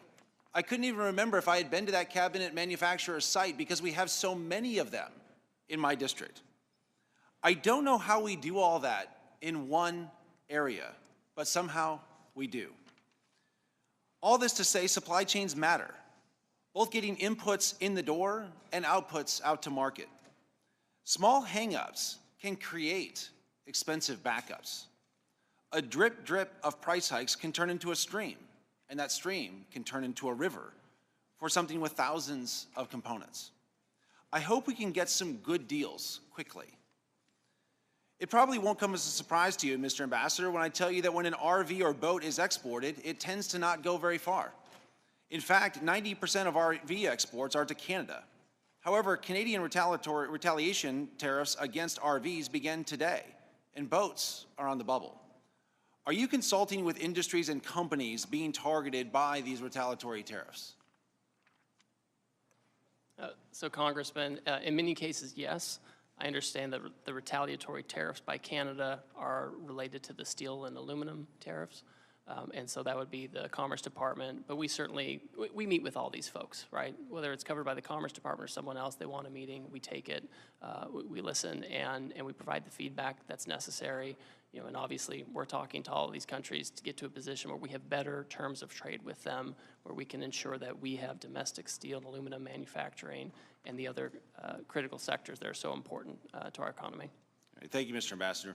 I also want to get your thoughts on a recent New York Times article titled, "The Tsunami is Coming." China's global exports are just getting started. It reports that Chinese state-controlled banks lent an extra $1.9 trillion to industrial borrowers over the last 4 years. But all those factories aren't just churning out to gizmos and gadgets destined for their domestic consumption. China's promised shift to a consumption economy remains just that, a promise. Increased production paired with low consumption just means that China continues to double down on overcapacity. And these numbers bear that out. Exports rose 13% in 2023 and 17% in 2024. It seems like there's a global recognition that the threat posed by China's overcapacity is real. The EU, Brazil, Indonesia, Thailand, and others have also imposed tariffs on China to counter the flood of cheap exports. It's not just us. Reports suggest that Canada and Mexico are open to coordinating with the United States on China's overcapacity.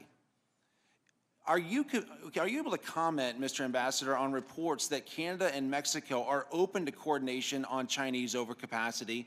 And if they were to coordinate with us, would that potentially create an off-ramp for Canada and Mexico on the U.S. tariffs? So in the first instance, I appreciate you highlighting that. And overcapacity in China, it infects the whole world, right? It can displace products in third countries that come to us indirectly. And that's often why we do a global tariff action, because the Chinese actions are not just bilateral. They cause a problem for the whole economy. And so we have to take global actions to make sure there aren't loopholes or Swiss cheese. With respect to Canada and Mexico, I won't get into the details of our negotiations with them. I'll defer to their public statements. But for my part, I would say we have encouraged, we being American policymakers, we have encouraged for years our close trading partners to take stronger action against China of the types of actions that we are taking. Right. What about other countries and allies? Do you think there's room for them to coordinate with us on some of these tariffs as it relates to China? So I think there's room for that. Some of these economies are closer geopolitically and economically to China. It makes it a harder choice for them, Southeast Asia, that kind of thing. But in my own view, it's in these countries' own interest to, frankly, manage their trade with China so that they don't become victims of a second China shock. Great. Thank you, Mr. Ambassador, for being here today. I'd also like to thank you for your patience that you've certainly shown with us today. And with that, Mr. Chairman, I yield back. Thank you, Mr. Miller. Thank you, Mr. Chairman. Ambassador, it's good to see you in a different capacity. I remember last time we were together in the last administration, I was seeing you for a visit, but it's good to see you and welcome. Thank you, Mr. Chairman, and thank you, Ambassador Greer, for your time and testimony today. From day one, this administration made it clear through his America First economic agenda that the United States will no longer tolerate unfair trade practices or accept the chronic trade deficits that have hurt American workers and industries for far too long. The farmers and manufacturers I represent depend on strong, enforceable trade agreements that ensure their crops and products can compete and thrive in global markets. They are not asking for special treatment, only a level playing field. As you noted in your testimony, under the Biden administration, we saw consecutive years of agricultural trade deficits, a deeply concerning trend that reflects a broader lack of urgency to fight for American farmers, empower our workers, and focus on advancing U.S. economic interests abroad. Additionally, the prior U.S. trade representatives' retreat from efforts to negotiate critical market access from the American leadership in digital trade has created a dangerous vacuum, one that China and other adversaries are incredibly eager to fill. Without a clear, assertive economic strategy, we risk losing ground not just in agriculture or manufacturing, but also in innovation, technology, and long-term economic security. Now is the time to advance a bold, pro-growth trade policy that restores American leadership, defends our producers, and sets the terms of tomorrow's economy. Ambassador Greer, as you know, there are certain goods critical to supporting the United States manufacturers and consumers that are either not readily available in sufficient capacity or cannot be produced at all domestically due to geographic and climate limitations. Coffee and cacao are clear examples where small-scale production exists in places like Puerto Rico and Hawaii. However, this production comes nowhere near meeting domestic demand within our country. Given their importance to both consumers and domestic food manufacturers, could you please speak to how the administration is working with industry stakeholders and international trading partners to maintain secure, reliable access to these essential imports? Certainly. First of all, I appreciate your comments and pointing out this, because the global economy is complex. Among some of the countries that I have coming in to speak, I'm meeting, for example, with Madagascar within the next day or two. And as has been mentioned here, vanilla is sourced from Madagascar, among other things. So we're certainly engaging in conversations with those countries, including those who have some of those things that cannot necessarily be grown here. So that's certainly part of it. We're sensitive to those needs. And again, I've mentioned this before with respect to US, Canada, and Mexico, where we have a lot of components and parts that may come across. That's currently not subject to a duty if they comply with the rules. Thank you very much, Ambassador. In your comments yesterday to my colleagues in the Senate, you mentioned that roughly 50 countries have reached out in recent days to negotiate with this administration's following last week's trade action. I'm particularly interested in the engagement with countries of the Indo-Pacific and Africa, where many American businesses compete with companies subsidized by the Chinese Communist Party. Among the countries that have reached out, how's the administration considering these unique challenges while ensuring critical market access for advancing U.S. economic and strategic interests? So for example, you mentioned Southeast Asia. Some of the things we've seen Cambodia and Vietnam, for example, come forward and say that they want to engage in reciprocal trade. They've made certain proposals on lowering tariff levels. I think that, it can be challenging because they do have Chinese businesses operating there too. So I think if you're going to get to a situation where you're having to deal with some of these folks, one, you want to make sure it's real market access they're giving you, not just tariff levels, but also the non-tariff barriers.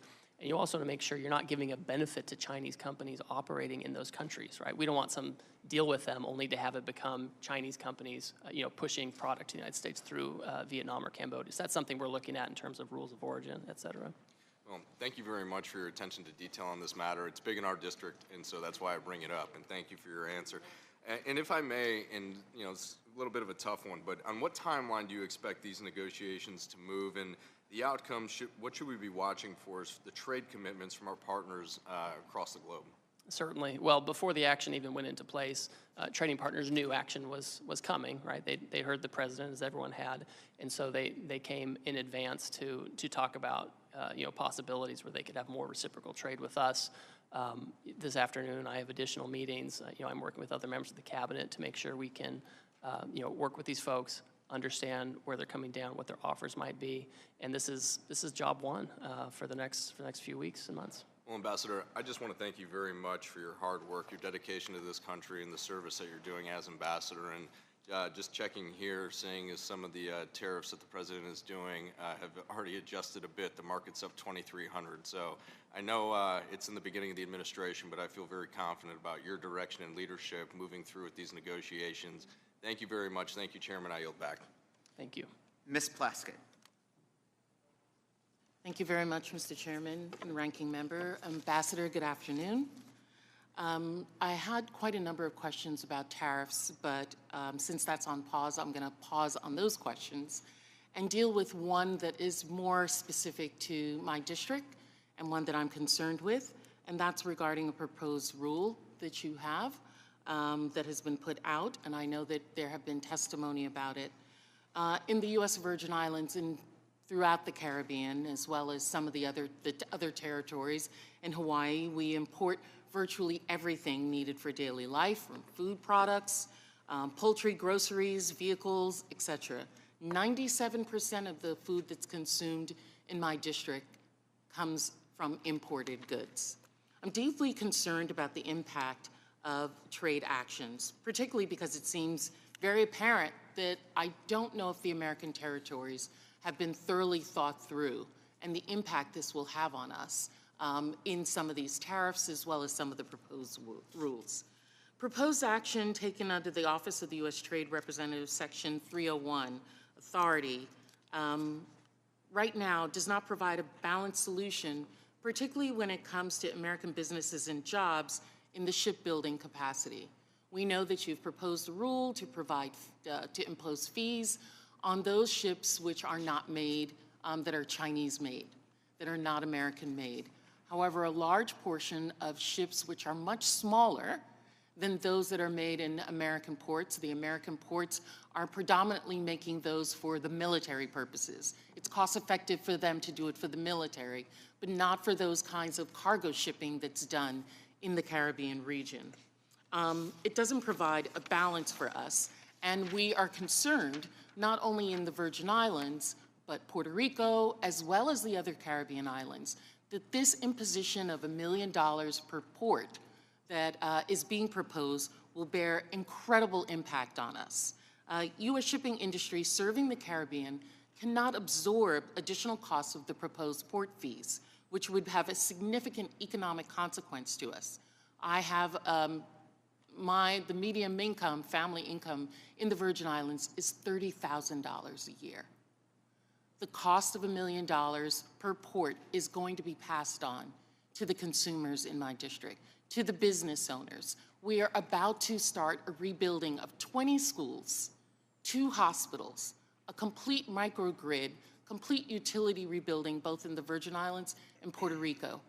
All of the laying and supplies that are coming into us are coming from these type of vessels. If they are then going to be imposed this fee, we will, negotiations that have already been done with FEMA for the cost of rebuilding are going to skyrocket, and we need some support for that. The thought is, sir, is many of these shipbuilders are in fact American-owned. They're American shipping vessels that are American-owned. They are just Chinese-made.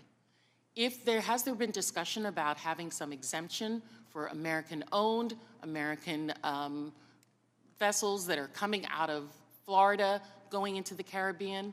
I have a chart up here. $92 billion has come from the Caribbean into are imported from the United States.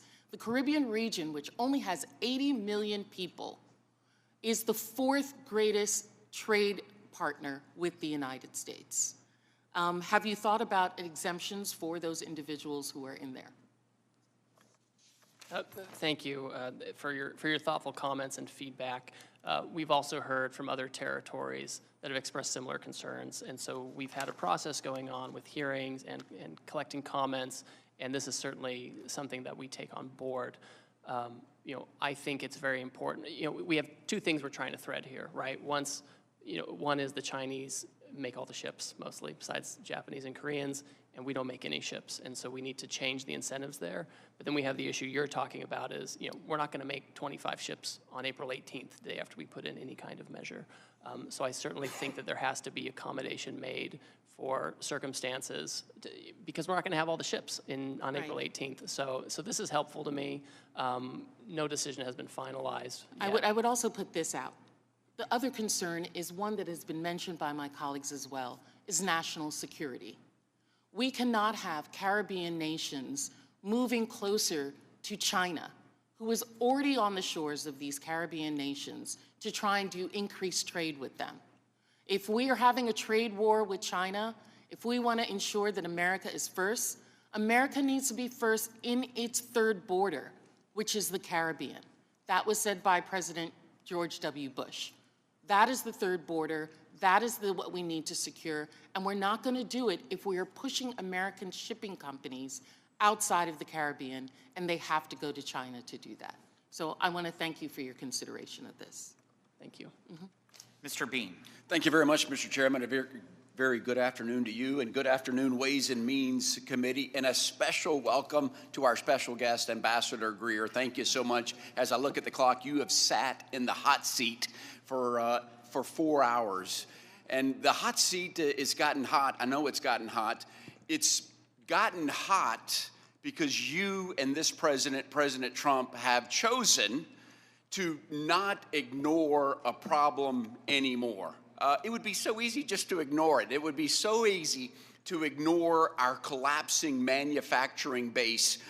It would be so easy to just ignore that we're subsidizing the rest of the globe right now, but it's not how you roll, it's not how this president rolls. We're determined to make things better. The problem is, as you know this already, since 1994, we've lost 5 million manufacturing jobs, 90,000, I'm looking at a camera somewhere. I want the American people to know what's at stake. 90,000 manufacturing plants have closed. You have said enough. You have said enough. This President Trump said, I'm going to fix it. I'm going to leave it better than I found it. And for our kids and grandkids, no more. Ambassador Greer, can you tell the American people what's going to happen if you just ignored it? If we just ignored it, how long? Is it unsustainable? If we just ignored the problem, what happens to our economy? Now, thank you for your comments. I agree completely with you. The situation is, for the past 30 years or so, we have had a trade policy dictated by Wall Street, and that's what I have people screaming at me today, the Wall Street talking points, repeating everything. They're trying to tell me what Goldman Sachs thinks. They're telling me all these different kinds of things. We're not talking about the next quarterly earnings for the investors on Wall Street, right? When the Wall Street Journal says, oh, well, this is going to be bad for Wall Street, I'm kind of focused on Main Street. I'm focused on getting these jobs back. We're sensitive to volatility in the market. We're sensitive to this. The problem is there's not a silver bullet where we can magically, have everything, bright and shiny again immediately. But we have to take strong measures. I would love to have Congress also take strong measures to help with reshoring and to support during this transition, where we adjust from an economy that's fueled by government spending and over-financialization to one where we're making real goods and services. Because if we don't do it, Congressman, if we don't do it, then we will be dependent completely on others, including our foreign adversaries, for the things we need the most. Amen. Like drugs and manufacturing, 50% of which comes from our adversary China, which is a shame. It's working. It is working, and I want the American people to know there are dozens of companies that said, hey, we're going to come back. We're going to invest in America. Apple, OpenAI, Oracle, SoftBank, Johnson & Johnson, thousands of jobs, billions and billions of money. So it is working. And I do know, as a tweet right now, we've got over 70 countries that said, America, we want to work with you. We're going to eliminate tariffs. So it is working, and my phone just went off that the president just recently said we're going to call timeout on a 60-day pause on every nation except China. That's breaking news, Mr. Ambassador. So, which is really good. I want us to be sensitive, though, and I've heard from manufacturings, too, in my area alone, growing wood, that said, amen, finally, we can't have Brazil and Canada dumping wood. The seafood industry, which is big in Florida also, China, shrimp comes from China enough. What about companies that ordered product before the tariffs, before Liberation Day? Are we going to recognize the Custom and Border Protection have put arbitrary dates? I just want to get that on the record, and hopefully you and your team will recognize that. Is that something that's on your radar screen of when they've ordered it before, are they still going to be able to comply with some deadlines? So I know normally what happens when you take a tariff action, if there are goods on the water, en route, that's something where it's not going to be subject to a tariff. I think we have a little bit of a pause right now as we're negotiating with countries, and we can take a look at that. 10-4, and just and then coordinating with customs. Your team has given me the thumbs up that I just want to put that on the record. How are we going to compete when countries like China that are subsidized in foreign governments, how are we going to make sure the American worker can compete against them? Is that on your radar screen? Yeah, no, it definitely is. I mean, as we're looking at these other countries, I mentioned this a little earlier, maybe it was to Congressman Miller, if we're getting to a situation where we actually have a deal for better reciprocal trade with other countries, I want to make sure that it's a benefit to us and that country. I don't want a third country like China benefiting from it. Amen. Mr. Ambassador, on behalf of people in Florida, Northeast Florida, thank you for standing up for the American worker finally. Mr. Chairman, I yield back. Thank you. Mr. Swazi. Thank you, Mr. Chairman. Ambassador, thanks for being here today. Thanks for your service. I saw that you were a missionary and you were a veteran and you You had a big job at a law firm, and now you're here serving the government. You helped negotiate the USMCA. Did you think the USMCA was a good deal for America? I think it was. There was a lot more we could have done and should have done. So why did the president come out after this year and say it was one of the worst deals we ever negotiated in the history of the country? I think it's frustrating that here we are 5 years later and steel imports from Mexico shot up, car imports from Mexico shot up. Well, you think it was a good deal, but he thinks it was a terrible deal. I mean, I feel like you're in a very bad position here. This whole idea that this president made this switcheroo on you while you were in the middle of testifying here today. I actually feel bad for you. No, but I really feel bad for the American people that are seeing these things happen. There's no plan. I mean, that's my big concern. I know there's goals. I want to see manufacturing brought back to America, or at least I want to see jobs that pay more money so we can rebuild our middle class in America. I'm for that. I'm for holding China accountable and holding our adversaries accountable. I'm for tariffs in select specific places. But right now, all we know is prices are going up, we're pissing off our allies, and the stock market went down dramatically. It's gone up dramatically today. The market manipulation question by Mr. Horsford is a very real concern that we're going to have to dig into a little bit. Who's benefiting from these wild fluctuations down, wild fluctuation up? We're still way down. We need a plan to accomplish the objectives that I know that you genuinely believe in, which is to try and recreate the middle class here in the United States of America, that on my side of the aisle, we all believe in that. We have to recreate the middle class in America. Do you think we should increase the minimum wage in America? I think we need to create jobs that naturally have high wages. The minimum wage in 20 states is $7.25 an hour. Do you think we should increase the minimum wage? I mean, I think the states should be managing that kind of thing. I think we need better manufacturing So jobs that are 20 states, $30, $40, $50 20 states an hour. rely on the federal minimum wage. It's still $7.25 an hour. So you don't think we should increase it at the federal level? Well, you'll have to talk to the Secretary of Labor on that. That's Do you think way we should outside have my the wheelhouse. PRO Act to promote unions in America? Because that will help to recreate the middle class. And I'd refer you to Secretary Chavez DeRemer. She's much better placed. Do you like the CHIPS Act that to reshore the manufacturing of semiconductors here in the United States of America, a national industrial policy where we invest in creating factories with high-skilled, high-wage jobs in America? Do you support the CHIPS Act? So notionally, I agree that we should have industrial policy to help with chips and other things, right? You know, whether the CHIPS Act was the perfect way to do it, I don't know. But So my big concern is that, you know, we want to do these things. You and I share the same goals, but there's no plan right now. As we saw, there's been devastation from this unilateral action by the president where he treats our allies and our strategic adversaries the same, with the exception of China. We know that China's, and I'm all for that. I actually have a bill that I've sponsored to get rid of most favored trade nation for China. So, but why are we treating our allies? Why are we treating Japan and Korea and Australia, who have been our bulwarks against China in the Indo-Pacific? And Vietnam, even though they don't share our philosophy, they're sick of China as well. And we were building a relationship with them to help us be a bulwark against China. Why are we treating our allies in the Indo-Pacific, who are our main allies against China, the same as we're treating our adversaries? We aren't treating them the same. They have substantially lower tariffs than I know, China. but we just Substantially. we really They're kind of completely bombarded them. I mean, it's the same as USMCA. We negotiated a bipartisan trade agreement that everybody agreed upon, that the president praised as being the best deal ever, and now he pulls the rug, like he pulled the rug out from under you today. He pulled the rug out from under Canada and Mexico. I mean, it doesn't seem like there's no plan.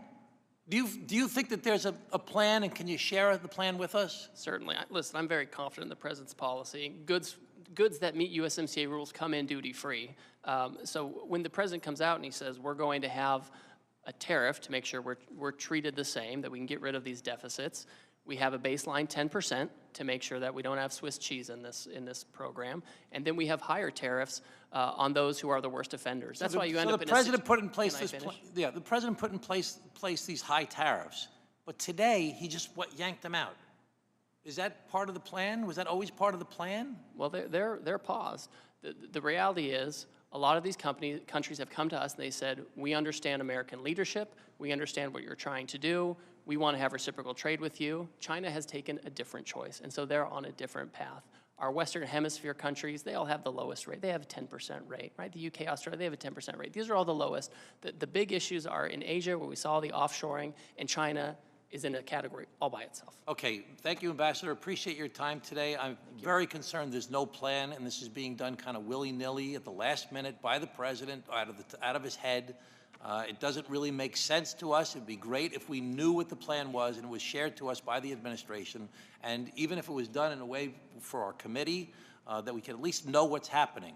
We have a lot of the same goals, but right now, prices are going up, our allies are very upset, and the stock market is on fire. Thank you. Thank you, Mr. Chairman. Thank you. Mr. Gomez is recognized to enter and document into the record. Yeah, Mr. Chairman, I wanted to enter a tweet by Howard Lutnick, basically where he states Scott Besson and him sat with President when they drafted the post, the Truth Social post that paused the tariffs for 90 days. This is just to emphasize that we don't really know who's running things over there. So ordered. Thank you. Mr. Moran. Thank you, Mr. Chairman. Ambassador Greer, thank you for your time today. Sincerely appreciate you coming down to answer questions during this week. I know your time is busy. I want you to know that I support President Trump's effort to achieve trade reciprocity and equal treatment for the United States on the world economic stage with those countries that are strategically aligned with the U.S. As a short-term negotiation strategy, I am hopeful that the current tactics of the administration will restore trade disparities and imbalances around the world, to induce our friends and allies around the world to reduce or eliminate their tariffs on the U.S. and eliminate anti-American non-tariff trade barriers like quotas, subsidies, sanctions, unreasonable regulatory restrictions that are there against and on American products, not to mention currency manipulation and intellectual property theft issues. If President Trump is able to achieve this worthy reset, it will have a material long-term benefit for the American economy and the American worker. I'm confident about that. I'm confident that his strong leadership can achieve these results using this tool. But I do think it's also important for you to hear from me that I urge caution and express my hesitation on the use of tariffs as a long-term economic strategy rather than a short-term negotiation strategy.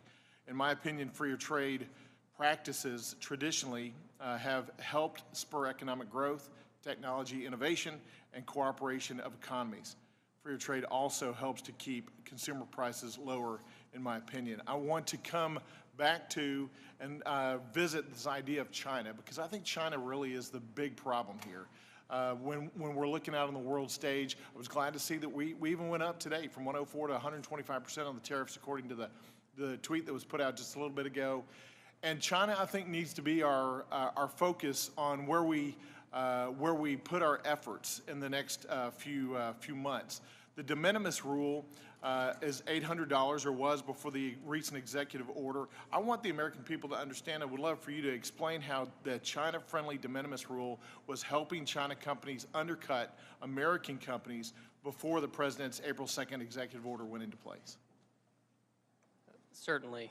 So just to lay it out, the de minimis exemption it's a provision of law that allows goods to come in. If they're valued under $800, they can come in duty-free. And we have a lot of Chinese companies that have leveraged this to avoid tariffs, right? We have high tariffs on China for very good reasons, and they have used this law to bring in these goods. We have also heard that this has been used because there's little scrutiny of these packages. They can be used to include illicit substances, counterfeit products, things that harm U.S. people, but also U.S. companies. And so it's been a loophole. And so that's one of the reasons why I know there's been bipartisan movement in Congress to deal with it, why the president was comfortable moving forward with that as well. Yeah, and I think the American people don't realize what a big loophole that has been over the past 4 years and how devastating that has been to a number of American businesses to have China unfairly compete under that de minimis rule. So I applaud the president including that in his executive order, and I hope we eliminate that altogether moving forward. I also want to talk to you about the fact that China is involved in worldwide illegal and unregulated fishing around the world. Is the president's team, is the administration looking at helping to stop the illegal and unregulated fishing that's occurring across the globe by China? Yes, that's I have an office at at USTR that deals with environmental type issues, and they're very focused on this particular issue of fishing. It's something we're looking at. We're working, there are folks in the Senate too who are very concerned about this. We currently have now tariffs on China, so that at least creates a deterrent from having that in our market, but it's a broader issue that we should deal with.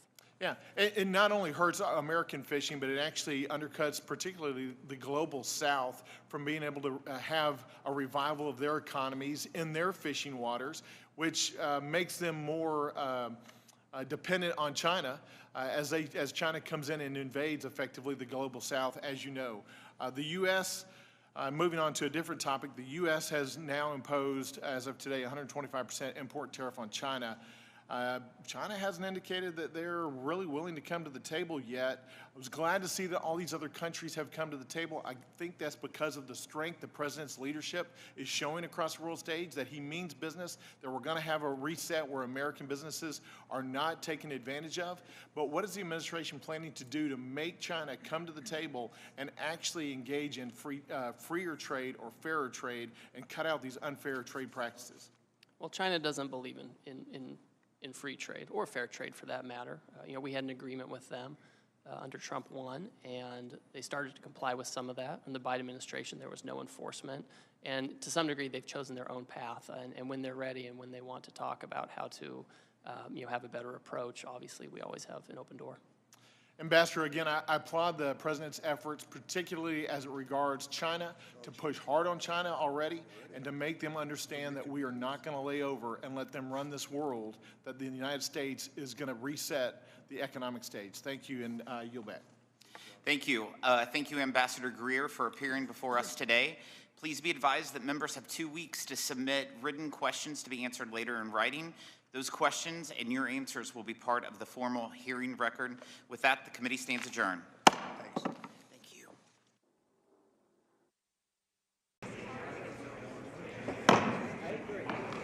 The committee will come to order. I first want to say congratulations, Ambassador Greer, on your confirmation and your immediate work on President Trump's bold trade agenda, I know, is keeping you very busy. Thank you for being here with us. The only mistake is you went to the Senate before us, but you won't do that again, I'm sure. The Trump administration's trade policies are leveraging the power of the world's largest market to create fair trade relationships that level the playing field for American farmers, workers, and producers. The Trump agenda prioritizes the long-term prosperity of working families and communities ahead of short-term stock market swings. The American people are counting on us to think beyond today's headlines and stay focused on growing the economy and creating good-paying jobs.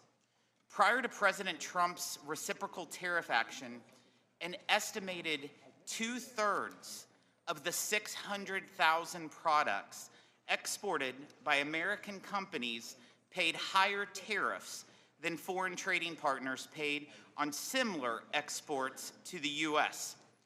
Thailand charges a 50% tariff on U.S. beef. Japan charges a 700% tariff on U.S. rice. Australia effectively blocks the sale of U.S. beef while we imported $3 billion from them just last year alone. The European Union rejects our biotech crops through a torturous 6-year regulatory process. It's only fair that we levy tariffs similar to the ones faced by American-made products.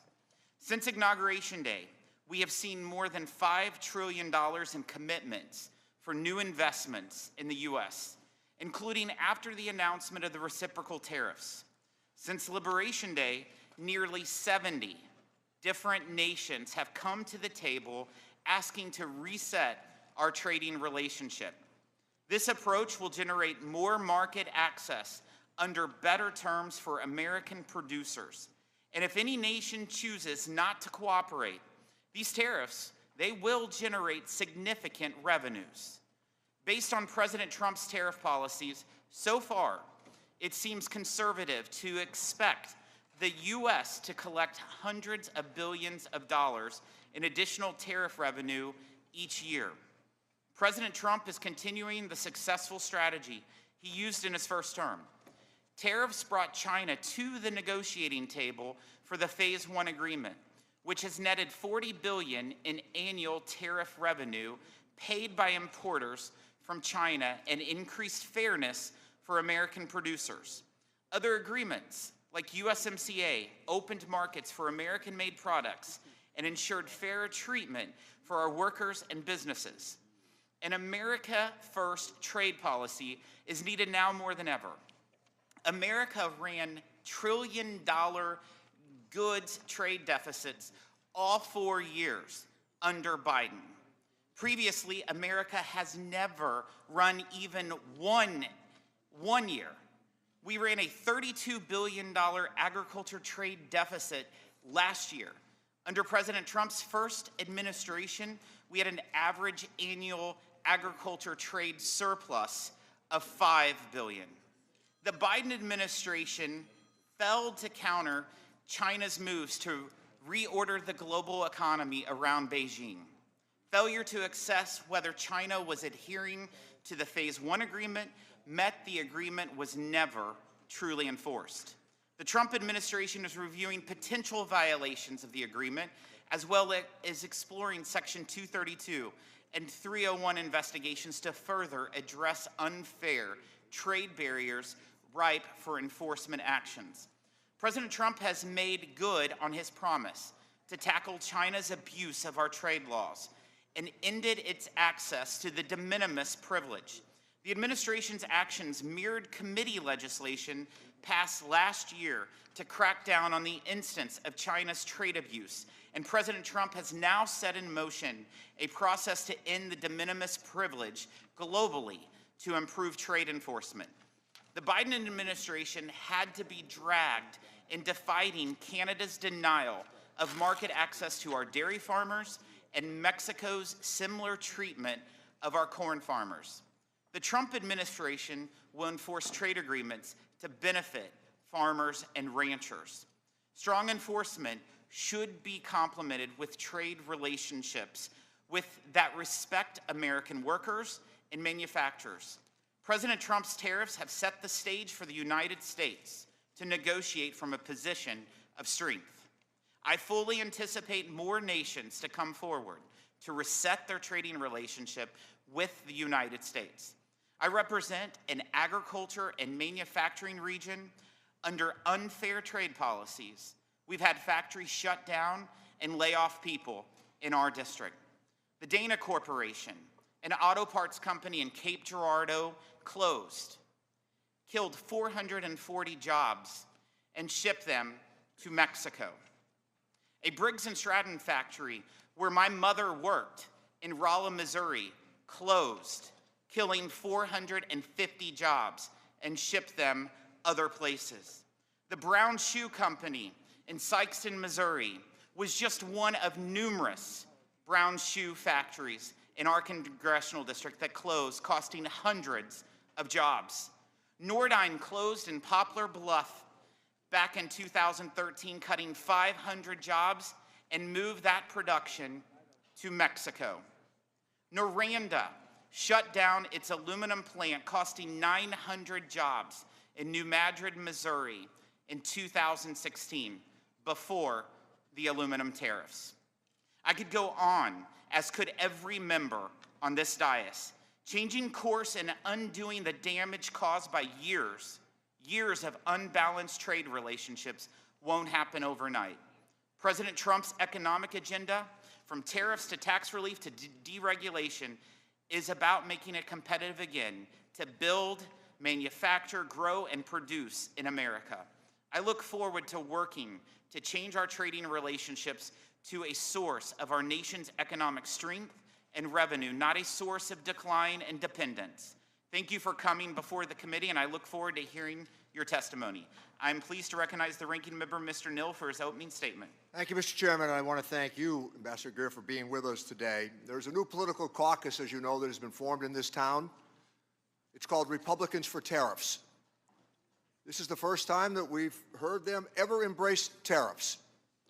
And I must point out that Liechtenstein doesn't stand a chance. From the economic soft landing that President Trump was handed, a low unemployment rate, 2.9% average growth of GDP, and millions of jobs created during the previous 4 years, it's only taken him 79 days to inflict this permanent damage. Recession odds are getting higher by the day. We are following the largest tax and tariff hikes in decades.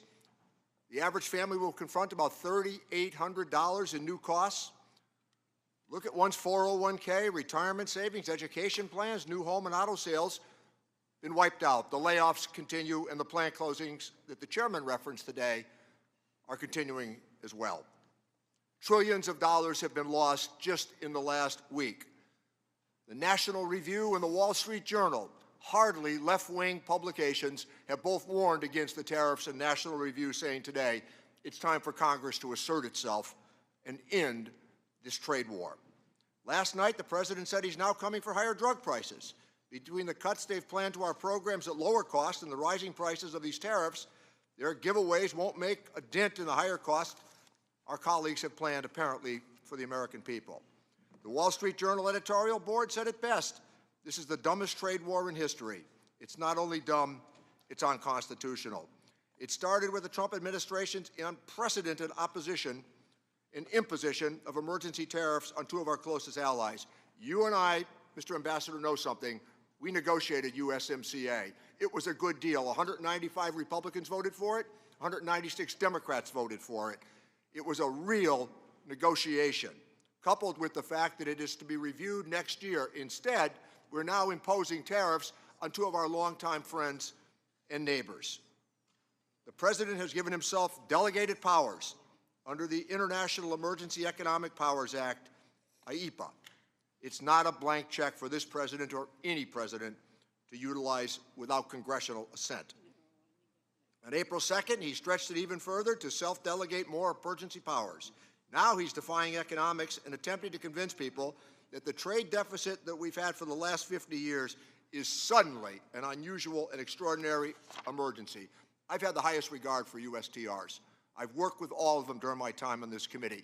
I know what they really think. But whether we or you think that this trade deficit is a concern or not, most serious economists say it is.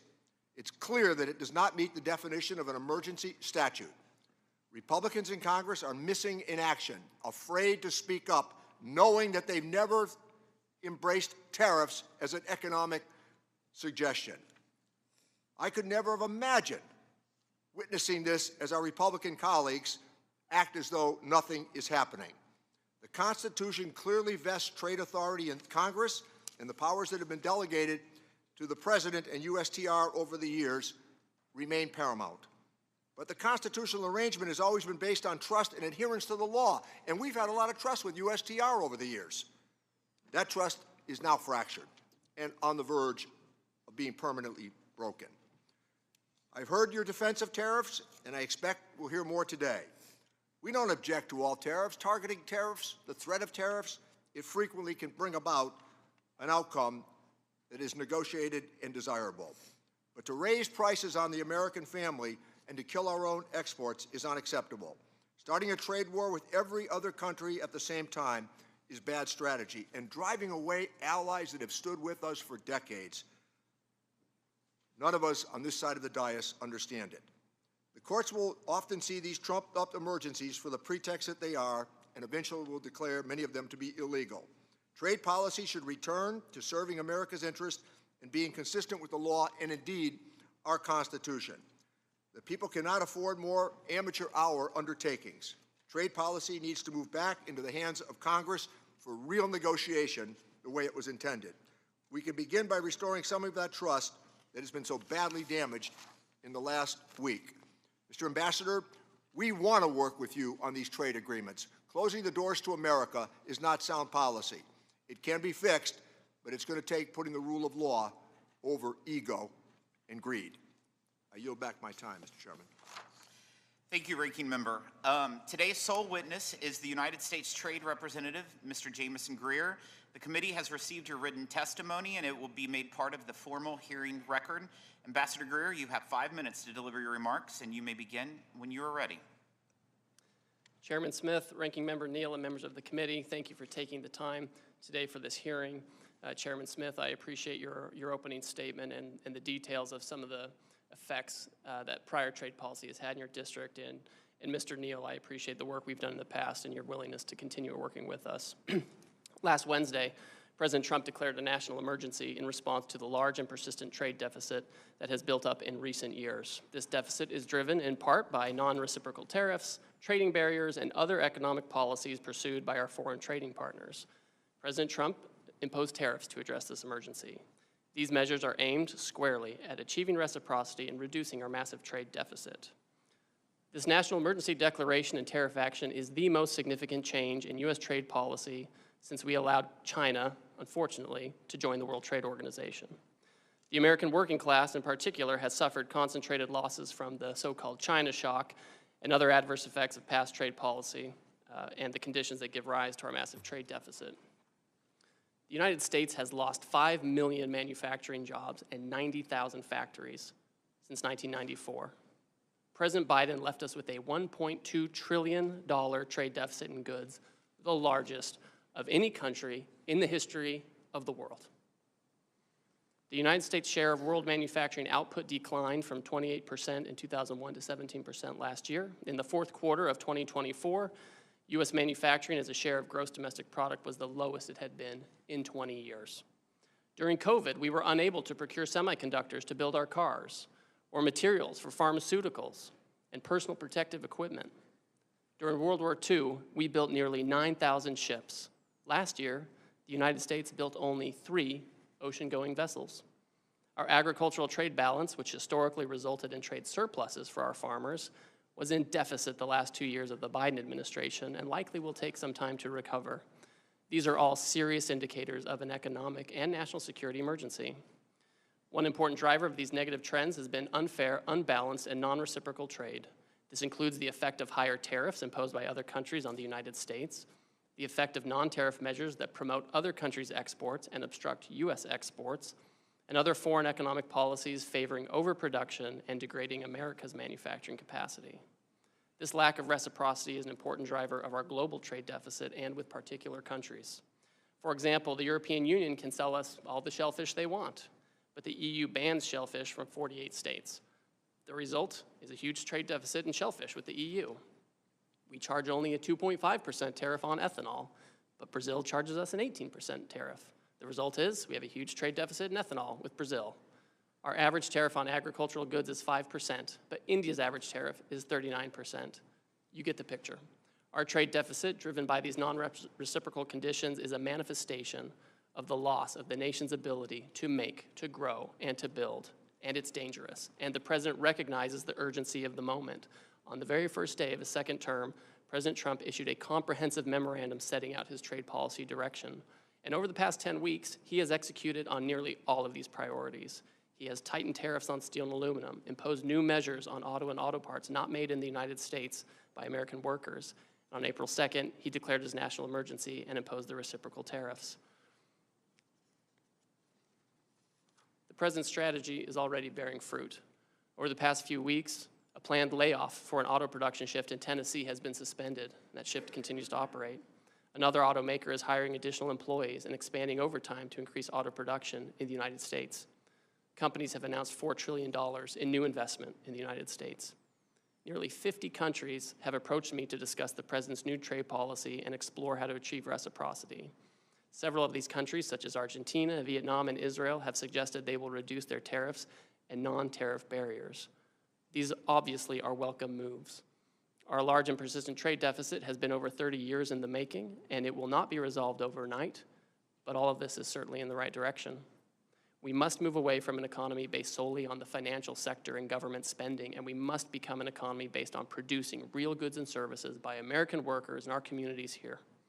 This adjustment may be challenging at times. This is a moment of drastic and overdue change, but I'm confident that the American people will rise to the occasion as they've done before. I trust them. I trust that they can do this.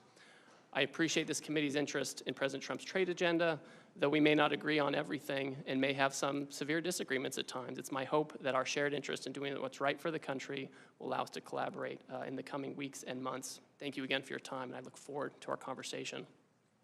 Thank you, Ambassador. We'll now proceed to the question and answer session. I'll start with the Vice Chair of our committee, Mr. Buchanan. Thank you, Ambassador. Thanks for being here. USMCA, you did an incredible job, and we had a good chance to get to know you there, and we miss Bob Lighthizer as well in that process. But let me just say, being on the committee and being on trade for 10 or 14 years, or whatever, we always seem like we come up short everywhere, even with our friends. Like Japan, I like Japan. I've done business with Japan, still do some business with my kids with Japan. But you look at the trade deficit, they're monstrous. And you look at the number you just said, $1.2 trillion in terms of trade deficit. What are we going to do to change it? And I look back over 10, 12 years, Congress is dysfunctional as it relates to trade. We've done one trade deal. Maybe you might argue there was some supplements that were added. But we're not in the business. We're not engaged, you know, and in terms of what's going forward. Now there's this discussion about doing some trade deals. What does that mean? What is that process? Because the process I went through on the couple of trade deals is onerous, and it takes time and effort, a lot of effort by a lot of people to get one deal done, let alone, you know, trying to, you know, say someone said there's 50 deals out there, people have an interest. What does that mean? And what's the process for that? So I guess I'm just tired as Americans losing. And like I said, I do business in Japan and other places, but I just hate to see it. We're always coming up short on most of these deals. And I look at our local area in Sarasota and Florida, in that region, and I look at tomatoes and vegetables, we're 600% surge, 600% the surge on us. And we come up, and we've talked about that. You know, we worked on that, you know, last couple of 3-4 years. And it's there. Everywhere you look, we're short. And now here we are today, and where is this all going, the process? And what's your thoughts about how do we get, to me, idea of trade is at the end of the day, it's somewhat fair. Somewhat fair. It doesn't have to be perfect. Some countries, maybe you might give them a, you know, smaller country, work with them a little bit more. A lot of countries in Africa, it's you know, it's one thing, try to give them some advantage. But these bigger countries, they're killing us. And they've been doing it on a long-term basis. So as the ambassador moving forward on trade, what's your thoughts? Well, Mr. Buchanan, thank you. I think that's the right way to be thinking about this. The president has stated very clearly over the last few days that he is open to negotiate with countries that actually want to pursue reciprocal trade and get their trade deficit down with us, or where we have a surplus, give us the market access that we should have, so we can treat them like they treat us, and that it's better treatment all around. That's certainly part of this. In the very near term, I can just tell you, yesterday I had a meeting with my counterparts from the EU, from Korea, from Ecuador, and Mexico, and that was after talking to the Senate for 4 hours in the morning.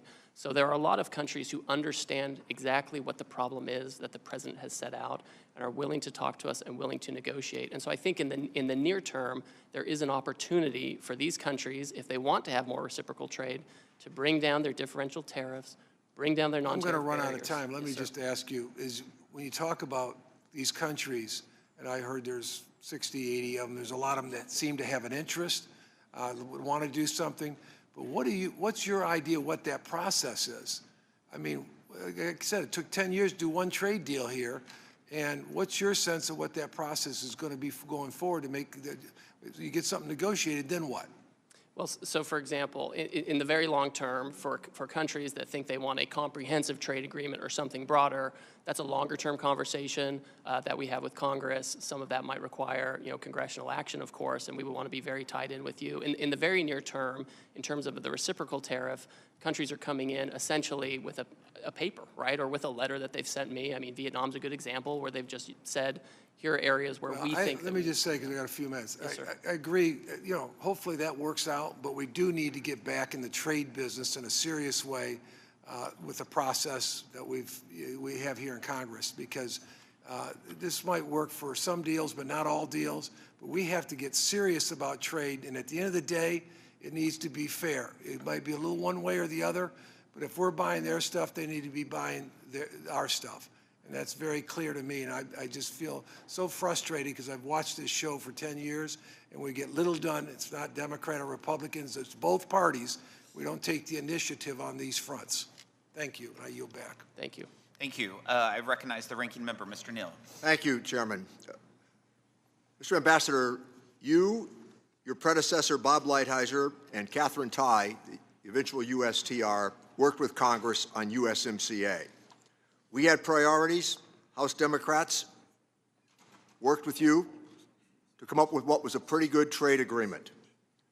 Again, almost universally supported in the House and the Senate. We had our priorities: intentional enforcement loopholes, addressing access to medicines, improving labor and environmental standards, and more. We included novel sunset provisions to give all sides a predictable and fair way to reflect and, if needed, course correct in the trading relationship. Now the President has imposed global tariffs with purported objectives of leverage to negotiate new trade agreements. Are you seeking to negotiate comprehensive trade agreements that address the range of labor, environmental, and corruption concerns? Or is it to seek leverage in the future of addressing these trade deficits in a more unbalanced or arbitrary manner? We know that trickle-down economics don't work, but that's what the administration seems to be doing. We're looking at tax cuts for wealthy people, aggressive deregulation, hollowing out essential government services. And let me, with long history, remind all, when NAFTA was negotiated by this committee, at that time the Republican position was you could not amend a trade agreement. No human rights, no labor provisions, no enforcement mechanisms. That's what brought about the demise of NAFTA and our desire mutually to renegotiate for USMCA. So this idea that this all started in January, on January 20th, is simply not true. These agreements are not going to be worth the paper they're written on if we can say, with a review of USMCA coming up next year, that we're going to impose these tariffs in an arbitrary manner right now, leading to layoffs and plant closures because of them. My office is being inundated with calls about people and their 401k plans. They don't know what to expect. Trillions of dollars of market value being lost even as we meet. I understand the desire to address the issue of trade imbalances. It's important for all of us. But some of the suggestions have been clearly exaggerated as we've gone forward, hyperbolic to be sure. We need to go back to what we did, Mr. Ambassador, with USMCA, with a real solid negotiation that led to a desirable outcome. With that, I yield back my time, Mr. Chairman. Thank you. The Trade Subcommittee Chairman, Mr. Smith. Thank you, Mr. Chairman. Thank you, Ambassador, for availing yourself here today on such important matters, and especially given the context, the broader context of timing. I think I don't have to tell you these are important issues, and I am grateful for your service and certainly your intent and desire to move our country forward in many ways. I would say there's no such thing as stagnation in trade. We're either gaining ground or we're losing ground. And I think over the last 4 years, we lost a lot of ground. And during President Trump's first term, though, we made astounding progress through the negotiation of USMCA, the China Phase 1 agreement, U.S.-Japan trade agreement. These efforts unlocked new markets, strengthened supply chains, and empowered cooperation with important partners. Over the last 4 years, however, the Biden administration's trade agenda veered from slow-walked complacency to non-binding frameworks. Let me be very clear, the world was watching then, as it is now, and it was watching as digital trade barriers, which disproportionately impact American companies, were built while USTR actively withdrew from digital trade negotiations at the WTO and in the Indo-Pacific. The world was also watching as a growing number of countries blocked market access for American agriculture with no scientific basis, and as the previous administration let negotiations with the UK and Kenya simply fade away. This was particularly concerning given Kenya stood to set an example for other AGOA beneficiaries which are capable of negotiating their own bilateral reciprocal agreements. Consumers, producers, manufacturers, service providers, and our partners expected more. I'm encouraged by the growing list of countries seeking trade negotiations with the United States, including the UK, India, Japan, and South Korea. I am encouraged to also have you as USTR leading these discussions. It's clear President Trump has the world's attention, and it is up to his negotiators to ensure any agreements reached tear down the barriers affecting America's farmers, ranchers, and workers. While I do not expect perfection in the short term, we must find common sense solutions which level the playing field for our exporters, ensuring they receive fair treatment we have offered foreign partners, often unreciprocated, for too long. Over the last few months, our Trade Subcommittee has clearly outlined its priorities for trade enforcement and negotiations, I might add in a bipartisan fashion, and I hope you will look to the subcommittee's work to inform your agenda moving forward. I expect strong collaboration between USTR and Congress to create durable change in our trading relationships. During President Trump's first term, he teed up the agreements with the United Kingdom and Kenya. I am eager for these agreements to be brought to fruition. Ambassador Greer, could you elaborate on your engagement with these countries, Kenya and UK? How would you say you are ensuring our partners understand what progress is needed? Thank you, Congressman. Over the past month, I've had a number of conversations with my counterpart in the United Kingdom. We've talked about non-tariff barriers in the UK. We've talked about ways to collaborate on technology. We've met frequently in person. We've had phone calls. We've had virtual meetings, and we've discussed how to move the relationship forward on an economic basis. I've certainly expressed my concern that UK has barriers, especially in the ag space, that are very important for us. So that's been made clear to them.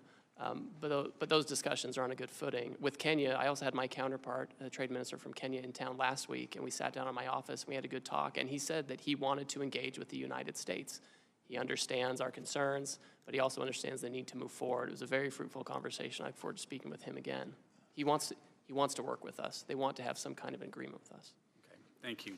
I want to say that USTR is a very lean, agile, and effective agency.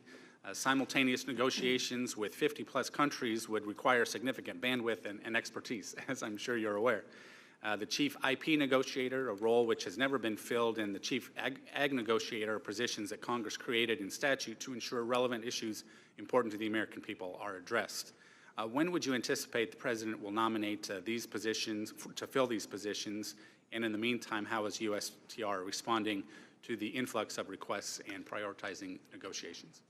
So, Congressman, we have a couple of my deputies who have already been announced, and they're doing their rounds on the Hill or about to. We have an ag negotiator and a second deputy who are pending announcements. We're very close on that, so we're happy about that. In the meantime, the nature of these negotiations, the other countries know what the trade barriers are that we're talking about, and we're moving very quickly.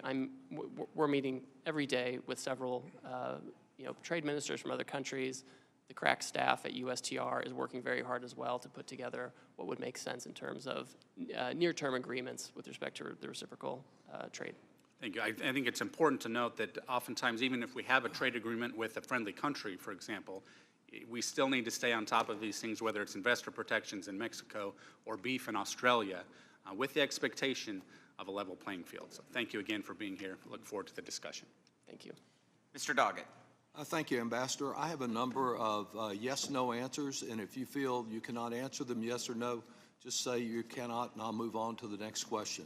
The first of these, yes or no, the Trump tariffs will soon be levied on pharmaceuticals from abroad.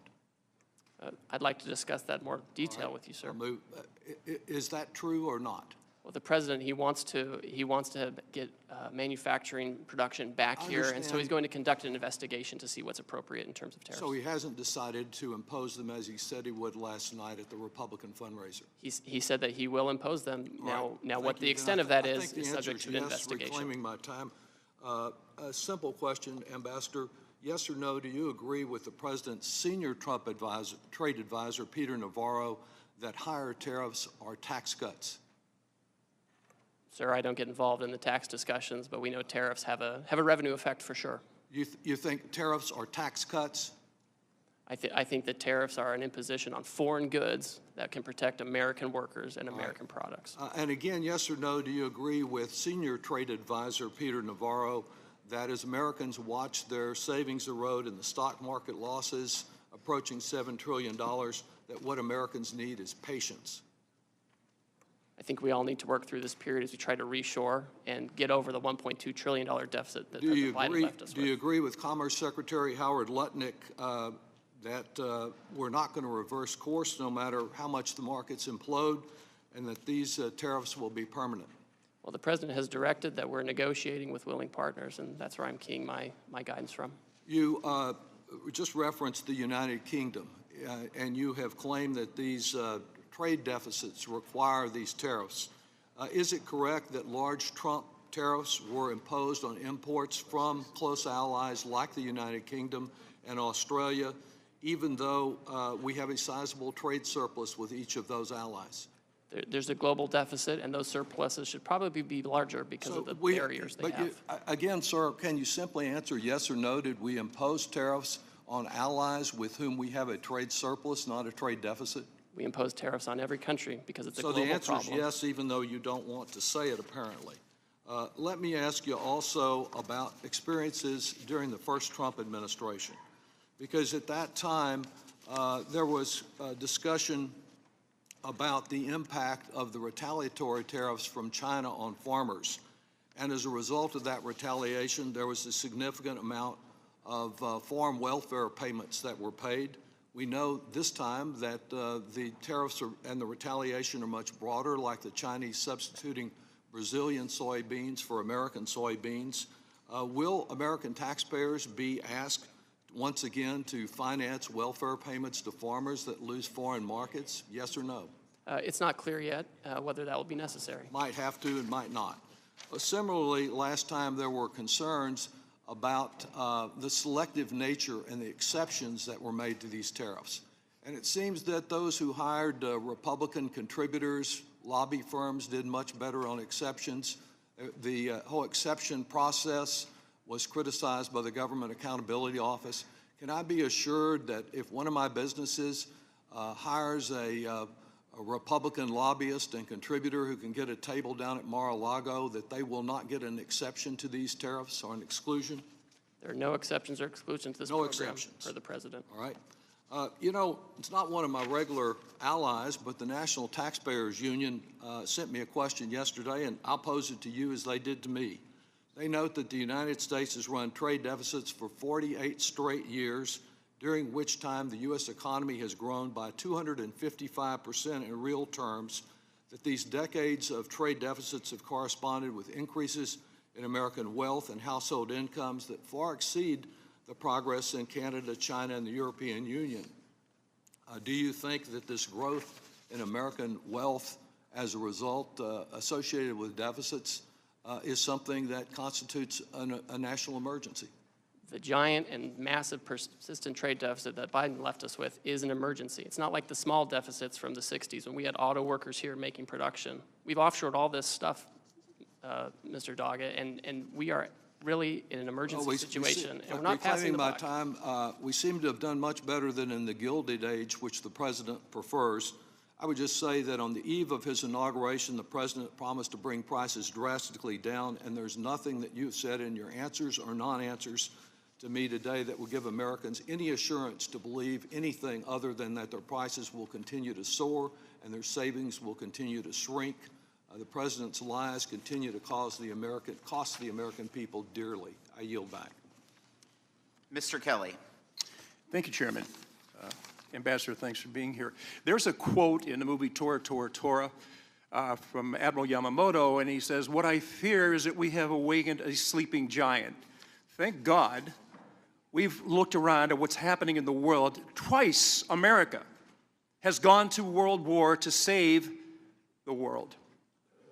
We did it in World War I, we did it in World War II. And after World War II, the people that we saved and some of the people that we fought against were absolutely devastated. They had no way to build themselves back up again. So what did America do?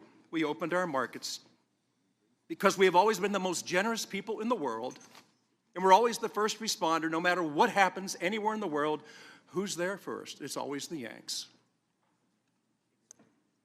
We have ceded so much market share.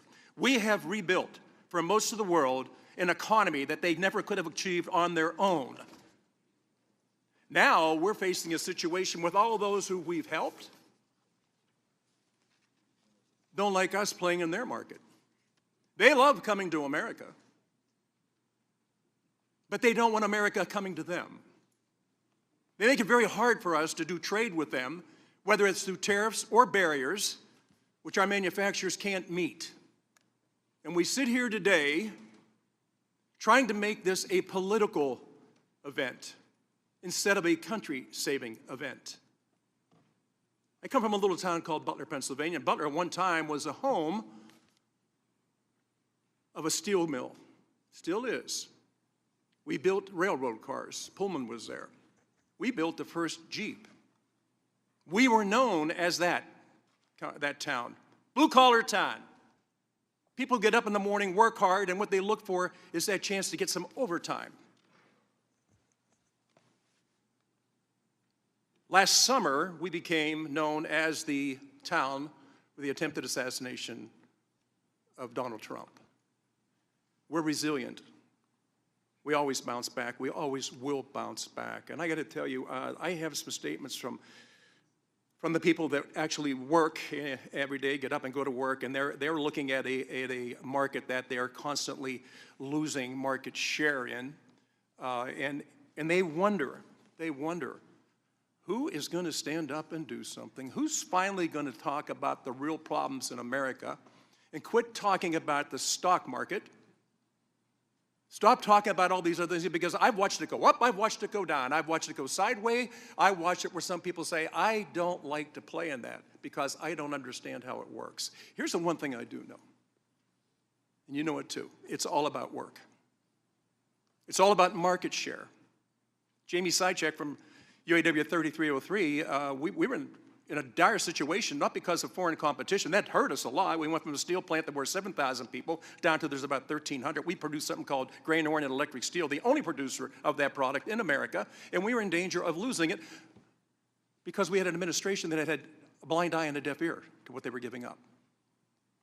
Also, Jim Winnings, who operates a factory down in Mars, Pennsylvania, shares his view with me about how much market share they've lost.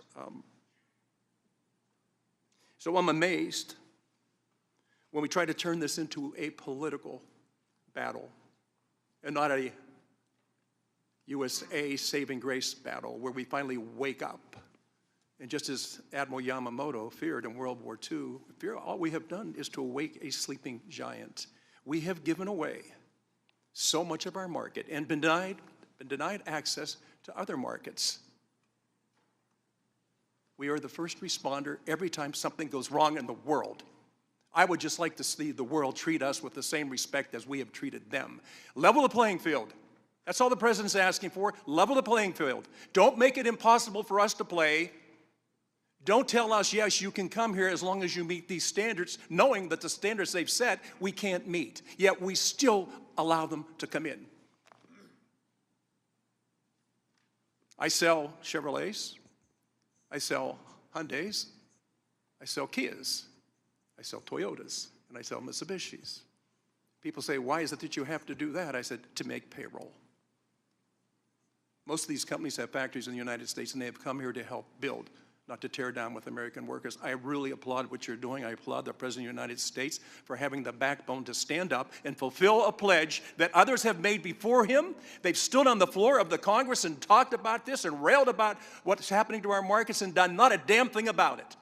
He stands up into a stiff wind and says, it's going to hurt for a while until we get back to where we need to be. It's always should be America first, and anybody that doesn't think that way, please tell me what the hell country you think you're going to take your wife and your kids to and your grandkids to. There is no other place in the world like America, and we have been so generous and so welcoming, and as I said earlier, we've saved the world twice. Now it's time for us to say to the world, if you want us to be the first responder, you can't keep stealing our market and not allowing us to play in yours. Ambassador, you've got a hell of a task in front of you. The biggest task you have is this has become a political agenda and not as saving the United States of America. America first, please, for everybody. I am red, white, and blue. I could care less whether you're a Republican or a Democrat. Just wake up and understand that we cannot stand to lose any more market share, and we better be tough on this one, or we turn our backs on the future. And I've got 10 grandchildren that are relying on me to stand up, and hopefully other members of this committee will do the same thing. This is not about tearing Trump down. This is about building America up. Thank you. Okay. Mr. Thompson. Thank you, Mr. Chairman. Mr. Ambassador, thank you for being here. I believe in our great country. I love our country. I put a uniform on and served in combat for our great country. And I'm not here to talk about politics. I'm here to talk about policy, trade policy today. And both the chairman and the ranking member talked about the USMCA.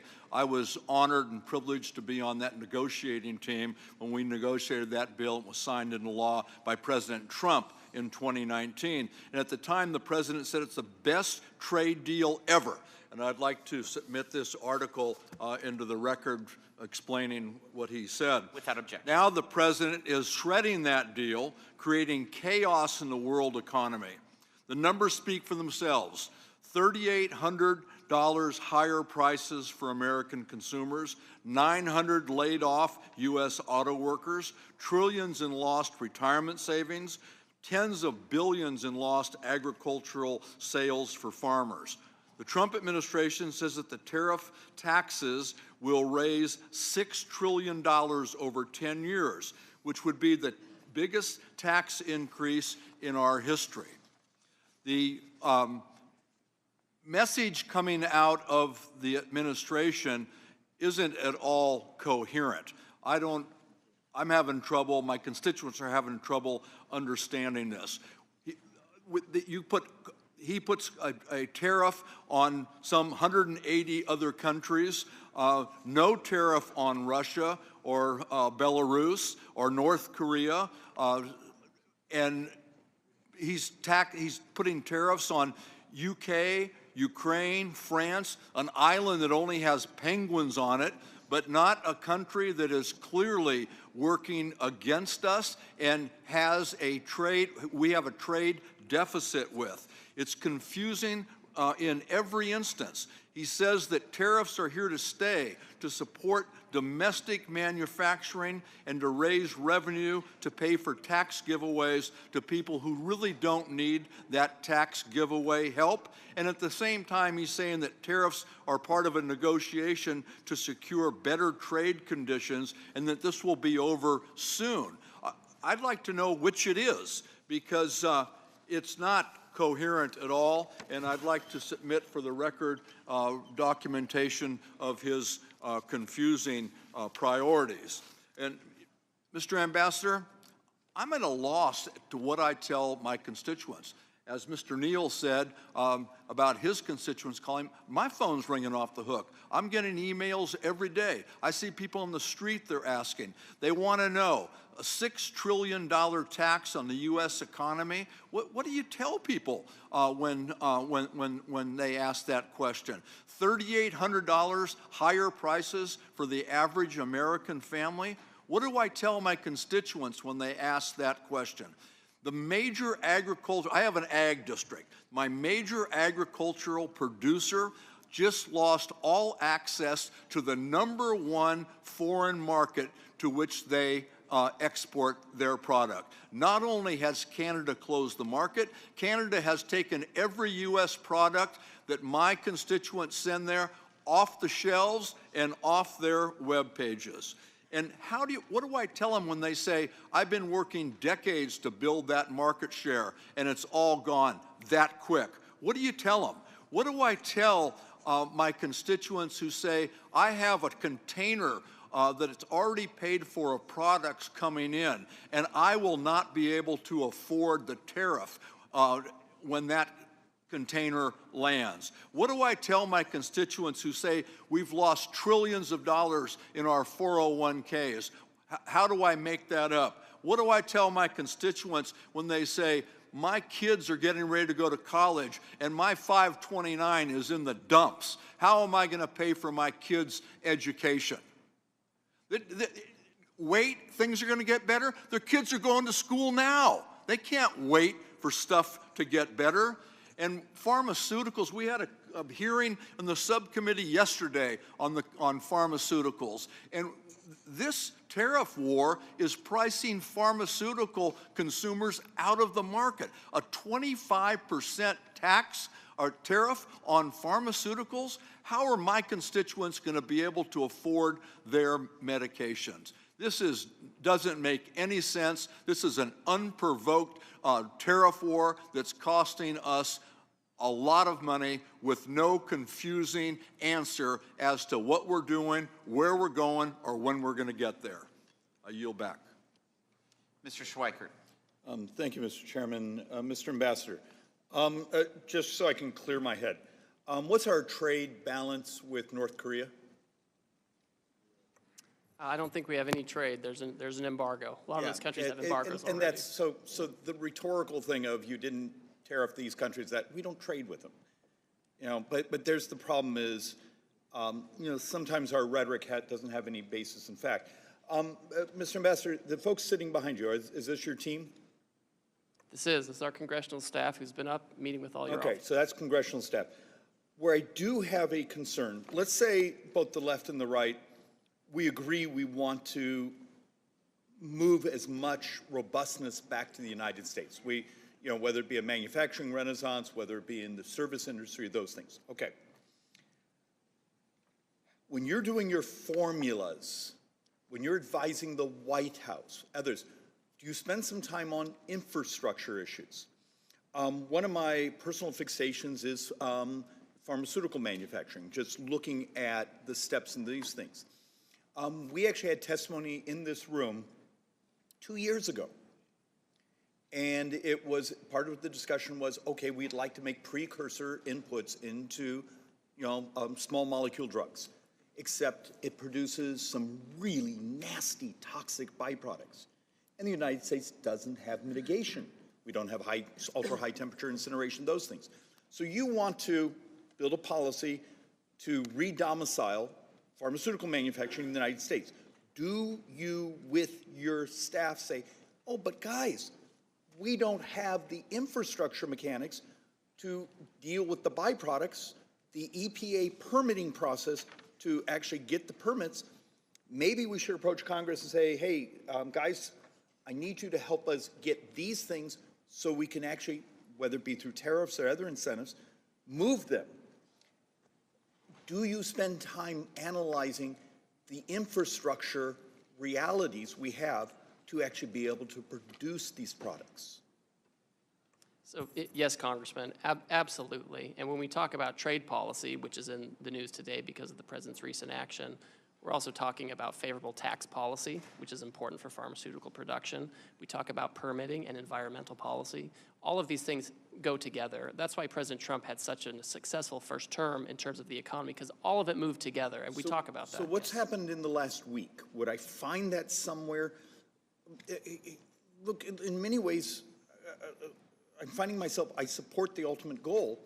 I'm just wondering if the sequencing has been done with the details that are necessary to make it successful. And then I've been waiting for the team to provide people like me the input saying, David, I need you to get off your backside and we need this on permitting reform, or we need this on certain regulatory issues. And I haven't seen that input yet on, do you see where I'm going? Is if this is the ultimate goal, how do we get there? Is it straight through a tariff regime? Or do we have to have our series of sequencing before this actually happens? I think we certainly would welcome Congress supporting the reshoring of manufacturing. I think, unfortunately, during the last administration, we saw a lot of studies by the Biden administration about how to reshore pharmaceuticals, which is valuable. But we could kind of do studies for years and years and never reshore this. So you have the information, so you have the studies, so you know what we need to do. And the president can do what he can do, right? He doesn't have the power of the purse, but he can create incentives to drive people back This is beyond manufacture here. Even the infrastructure mitigation, it's not enough to say the company wants to get it back here in our country. They can't get the permit. And that's why we're working closely with other economic cabinet members. We're talking about the importance of this. And I'll tell you, Administrator Zeldin and others, they're out there. They're trying to expedite permits. They're trying to make sure that regulations are appropriate to allow the kind of reshoring we need to. So, Ambassador, what do you need from us? What can we do? The ultimate punchline here is, what do you need from those of the members of Congress who actually support the ultimate goal? A little concerned about the path, but ultimate goal. What do you need from us? And please bring that to us so we can actually do our work. I have plenty of ideas. I'm happy to talk to the White House Office of Legislative Affairs about that. I think there's a lot Congress could do if they would like to. We look forward to those documents. Thank you, Mr. Ambassador. Thank you, Mr. Chairman. Mr. Larson. Thank you very much, Mr. Chairman, and Ambassador Greer. Welcome to the committee. Thank you for all your service. I just have a direct question because I'm a little puzzled. Being a great James Bond fan, I was kind of wondering what this whole deal is to Russia with love, and why, you know, as has been pointed out, that on April the 2nd, the president excluded Russia, Belarus, Cuba, and North Korea from the new global tariff. The Treasury sector said Russia wasn't on the list because they already imposed sanctions to prevent most U.S.-Russia trade, making higher tariffs unnecessary. The question's kind of twofold. Is that the case with Russia, Belarus, Cuba, and North Korea? While trade in goods has decreased, trade with Russia is still significant. Last time I checked, it's like $3.5 billion, well above the volumes of trade for many smaller countries that my colleagues have already been through that are impacted by this. So first, was this an oversight, or is the president trying to reinvigorate trade with Russia? So there's no effort to reinvigorate trade with Russia. Congress did the right thing a couple of years ago and revoked permanent normal trade relations with Russia, so put in the bad category. And so Belarus, Russia, North Korea, they already have their own high tariffs already in a category that Congress has established. So it doesn't matter. They're not part of this. Well, it does matter. They already have these high tariffs. They don't have permanent normal trade relations. We have normal trade relations with these others. And I think if there's so trade with why are Russia, the penalties that much more, why are the tariffs that much more higher on other country and allies than they are in Russia, because we're already doing enough with Russia? No, it's because in the sanctions law, there's always an exclusion for agricultural products, and I think that's the only type of trade we really have with Russia. But all of those folks, they're sanctioned, they're subject to embargoes of one type or another. Congress revoked permanent normal trade relations, and that's certainly the right answer for those folks. We should not have normal trade relations with those countries. Well, let me ask you this then. Would you commit here that if we see trade increasing from last year, that USTR will take action to increase tariffs on Russia? Oh, I'm happy to monitor that and advise the president accordingly. I agree with you. I'm sorry, what? I'm happy to monitor that and advise the president accordingly. What does that mean, you're going to monitor that? Well, you asked if we would see if the would change, if we would see if the trade level would change. I'm agreeing with you. I'm happy to see if the trade level with Russia changes. If it does increase, you will add additional tariffs.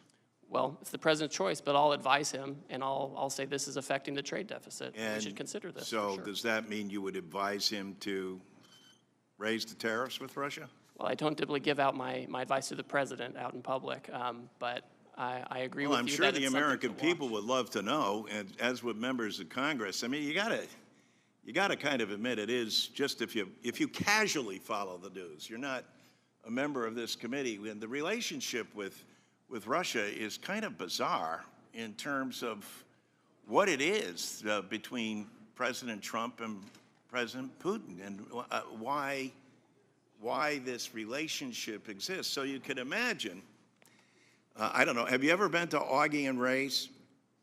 No, I haven't. You should. It's a great spot in East Hartford. It's right next to Pratt & Whitney Aircraft, et cetera. And they're deeply concerned about this, and they always say, hey, what's going on with Russia, and what's going on with the president and Putin? So I'm going to be able to tell them, don't worry, I spoke with Ambassador Greer, and currently Russia's apparently paying enough. Their sanctions already are sufficient. But if we see greater activity and great trade amounts, we're going to make sure that tariffs are levied on them. Is that a fair thing to say? Well, on the last part, I can't make the president's decision for him, right? I mean, Russia, But you would these other bad recommend actors. that you would increase tariffs on them. Well, I'm not going to disclose my recommendations So to the we're not going to president. recommend, we're not going to say, see, at Augie and Ray's, they would say, hey, come on, you're BSing us now. We know what's going on here. But with that, thank you, Ambassador, and appreciate your time. I yield back. Mr. LaHood. Thank you, Mr. Chairman. Ambassador Greer, welcome back. Thank you for your prior service under the last Trump administration and all the work you put in on USMCA, and happy to see you in this new position. I wanted to talk about agriculture and get your take on how tariffs affect agriculture. My district that I am proud to represent is the 10th largest ag district in the country in terms of corn and soybean production. The #1 industry in the state of Illinois is agriculture. People are surprised by that. Illinois has led the nation the last 12 years in soybean production. We've been second in corn production the last 6 years. And in my district, we load up a lot of commodities on barges on the Illinois and the Mississippi River. They go down to New Orleans, they get offloaded, and they go all around the world. About 40% of the corn and soybeans in my district, again, go to places all across the globe. And so markets and customers are very, very important. And I will just say at the outset that I appreciate what President Trump is doing in terms of addressing long-standing trade deficits and bringing down barriers to trade, and also your commitment for looking for new trade deals and entering negotiations to address tariff and non-tariffs across the globe. But as I talk to my farmers, there's a lot of anxiety, a lot of stress, a lot of uncertainty, because when we get into a trade war, usually the first pawn in the trade war is agriculture. And as we look at the timeline and chronology moving forward, Ambassador Greer, what would you tell my farmers in terms of that uncertainty and anxiety that they're feeling right now? Well, the first thing to note is that almost all countries have announced that they're not going to retaliate against the United States. Obviously, we have China that has made its own choice. They've always given us a hard time. They've always limited our access over there, and they're doubling down on that path. It's an issue of Chinese agency. Indonesia, India, so many other countries have affirmatively said we're not retaliating. And those are actually many of the countries that are coming to us and saying we're willing to take down our tariffs. Vietnam unilaterally decided to reduce its tariffs on apples, cherries, certain corn products, ethanol, et cetera. So we're already seeing the kind of movement we would expect, and that's something that I think is an important message to our farmers. Thank you for that. I want to switch topics to digital trade. And I believe we have a tremendous opportunity in digital trade, and the United States must lead in setting global rules and standards. We can't allow non-market adversaries like China in particular to set these standards and further manipulate the digital trade agenda. Unfortunately, under the Biden administration, we ceded this authority, and we've seen the consequences of discriminatory policies hurting U.S. innovation. I think we can be aggressive working with our like-minded partners and allies to build on the progress made during President Trump's first administration, including the digital agreement with Japan and the robust standards set in the digital chapter of USMCA, which is, in my view, kind of the gold standard for future trade agreements. What can you say today, Ambassador Greer, on how you view the expanding U.S. leadership in digital trade moving forward in this administration? Well, I think it's a huge comparative advantage that we have. Our digital commerce companies and digital trade companies are the most competitive in the world. And they're competing with ones from China. And in that competition, we have to win. And if I have other countries discriminating against our champions, that's bad for America, it's bad for our companies and workers, and it's bad for the world. And I know we're having a national conversation, politically on how to regulate, digital tech, et cetera. But in no case can we allow discrimination to undermine our competitive advantage here. Thank you, Ambassador Greer. I yield back. Thank you. I now recognize Mr. Davis for 5 minutes. Thank you, Mr. Chairman, and thank you, Ambassador. It is important that the executive administration respect and recognize that Congress has authority over trade agreements, and its purpose is to guide and or direct the administration on the content of that agreement. Unfortunately, what we have seen from the Trump-Musk administration in the trade and tariff space over the past month has been anything but comprehensive, well-balanced, and measured. In fact, the President's recent approach to advancing his America First trade policy has been confusing, chaotic, inconsistent, and at times even contradictory. Ambassador Greer, I represent companies in the vehicle supply industry that assemble and produce parts for the automotive industry. The vehicle supplier industry employs more than 930,000 people directly and 4.8 million indirectly. Individuals across the country representing the largest sector of manufacturing jobs in the United States. Tariff impact on the automotive industry is massive and may result in shutting down businesses within the automotive supply chain, which will harm the U.S. economy as a whole. The automotive supply chain is not agile in its ability to make changes. However, the motor vehicle parts sector and many others have adjusted supply chains to support more regional production. My question is, since it would take years to adjust production and supply chains back to the U.S., in the meantime, the auto sector will be hit with multiple layers of tariffs that will soak up any free cash that could be used for the very investments in the U.S. that the administration is seeking. Is the administration planning any relief for auto part suppliers and the auto industry? And what other help can the government provide to these suppliers due to the most recent changes in tariffs? So, Congressman, the autos action is under the Department of Commerce, but I'll just make two brief points. First of all, right now, if the parts comply with USMCA rules of origin, the agreement we all agreed to 5 years ago, they continue to come across duty-free. So that's a good development.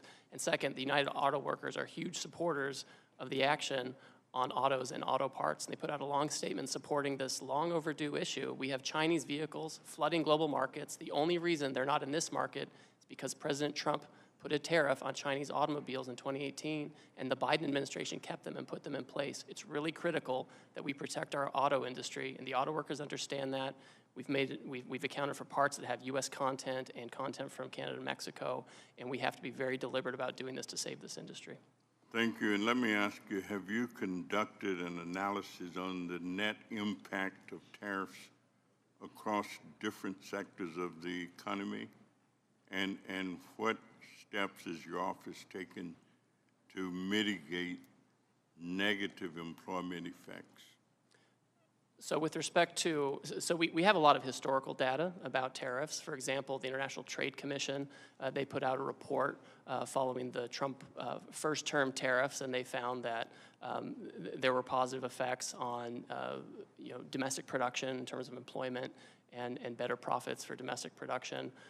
We know in the first term, when we put tariffs in place, inflation went down, unemployment went down, and real median household income went up. We expect that with good energy policy, good trade policy, good tax policy, good permitting regulatory processes, this can all rise together to again lead to an increase in real median household income for Americans. Thank you very much, Mr. Chairman, and I yield back. The gentleman yields back and now recognize Mr. Estes for 5 minutes. Well, thank you, Mr. Chairman, and thank you, Ambassador Greer, for joining us today and taking time out of your schedule to meet with us. Ambassador, I just welcome you again to the Ways and Means Committee, which has the sole jurisdiction for trade issues in the House. It's great to have you here working with the administration that prioritizes free and fair trade unlike the previous administration, which placed pretty much zero emphasis on trade enforcement and on new deals with foreign nations, in effect putting America last. I represent Kansas 4th District, the air capital of the world, which is a microcosm of the United States. We have large aerospace manufacturing core in Wichita, as well as other manufacturing operations, and a widespread agriculture base in the surrounding rural counties. This cross-section of the country every day works to feed, clothe, and provide energy for the entire world. Additionally, skilled workers manufacture airplanes and aerospace components, build computer instruments that power our devices, and it's an understatement to say that our district benefits from free and fair trade, because when Kansas compete on an even term, we win. The aviation industry has benefited from historical zero-for-zero tariff with foreign nations since the 1980s. Nearly every single airplane around the globe contains at least one component made in Kansas. In contrast, our agriculture sector faces stiff barriers with foreign nations. As illustrated in your testimony, ethanol product produced in Kansas faces a steep 18% tariff in Brazil, while the same Brazilian product is only charged a tariff of 2.5%. This type of unfair, excessive tariff on U.S. exports is undefensible. Because of this, I support the administration's efforts to reduce the tariff barrier placed on U.S. products by foreign competitors, and I'm pleased to see the number of countries, 70 plus or so, that have mentioned that they want to make a deal. I'd also like to discuss some non-tariff barriers that functionally disadvantage the U.S. in comparison to our trading partners. I've been a vocal opponent of digital services taxes, DSTs. These extraterritorial taxes enacted by many countries, including France, Canada, and UK, are highly targeted on U.S. businesses and innovators. Many of my colleagues agree that DSTs are a revenue grab by countries that restrict technology, innovation, and envy American companies that are successful in this space. Additionally, in the recently released 2025 National Trade Estimate Report on Foreign Trade Barriers, I was pleased to see the USTR include Germany's extraterritorial assertion of retroactive taxes, known as the Section 49. This law has been dormant for the past 100 years, but disproportionately targets U.S. businesses. These examples aren't from our adversaries, they're from our friends. And these are just a few examples of why it's so important to level the playing field and open markets for American manufacturers and producers, the very effort that you're trying to put in right now. Regarding Germany's Section 49, I believe reaching a resolution on this issue is important. In consulting with Treasury and IRS, it's my understanding that they've engaged with some affected taxpayers and German officials on this issue, but it's yet to be resolved. What's your strategy in terms of working on this issue with Germany, and will you work with me and my staff and the committee as we pursue a resolution for this issue? First of all, I always like talking to you, Congressman, because as you know, I lived in Wichita for 2.5 years and served at the Air Base when I was in the Air Force and had a child born there, so we have a nice connection there. I will work with Secretary Bessent on this issue with Section 49. I've had some good interactions with my German counterpart in the past couple of weeks, and we're happy to work with you on this to see what the best way forward is. Yep. Well, thank you. And I know some of that crosses over, as you mentioned, with Treasury Secretary and the issues there. And there's so many things moving on in your direct sphere of influence with all the activities trying to make sure that there's free and fair trade for American companies and American competitors. And I just applaud your efforts in helping make, putting America first in these efforts. And thank you, and I yield back. Thank you. The gentleman yields. I now recognize Ms. Sanchez for 5 minutes. Thank you. As the ranking member of this committee's Trade Subcommittee, I want to say a few words about President Trump's latest scheme, his so-called reciprocal tariffs. Let's start by making one thing perfectly clear. These tariffs are not reciprocal. But don't just take my word for it. According to the Wall Street Journal, the president's tariff scheme is not reciprocal, nor is it based on measuring foreign trade barriers. Before getting into Trump's latest scheme, I just want to note that I recently returned from a NATO bureau meeting, and I witnessed firsthand how President Trump's chaotic trade decisions have damaged our global leadership with our allies. And it's appalling to see how Trump is treating our friends and allies compared to how he's treating our adversaries. It was mentioned that under this tariff scheme of Trump's, Russia gets a free pass. while our allies, including those who stood with us after the terrorist attacks of 9/11, are hit with increasing tariffs. Russia's tariff rate is 35%, and we have hit our trading partners with far higher tariffs. It's sad to say that our NATO allies don't trust us anymore, so his scheme isn't just damaging our economy, it's actually undermining our long-standing security partnerships around the world. And in addition to undermining our relationships with our allies, Trump's scheme imposes randomly high tariffs on numerous countries, including our FTA partners. For instance, under the Korea-US Free Trade Agreement, Korea eliminated tariffs on most goods from the United States. Last year, Korea's effective tax rate for goods imported from the United States was less than 1%, yet Trump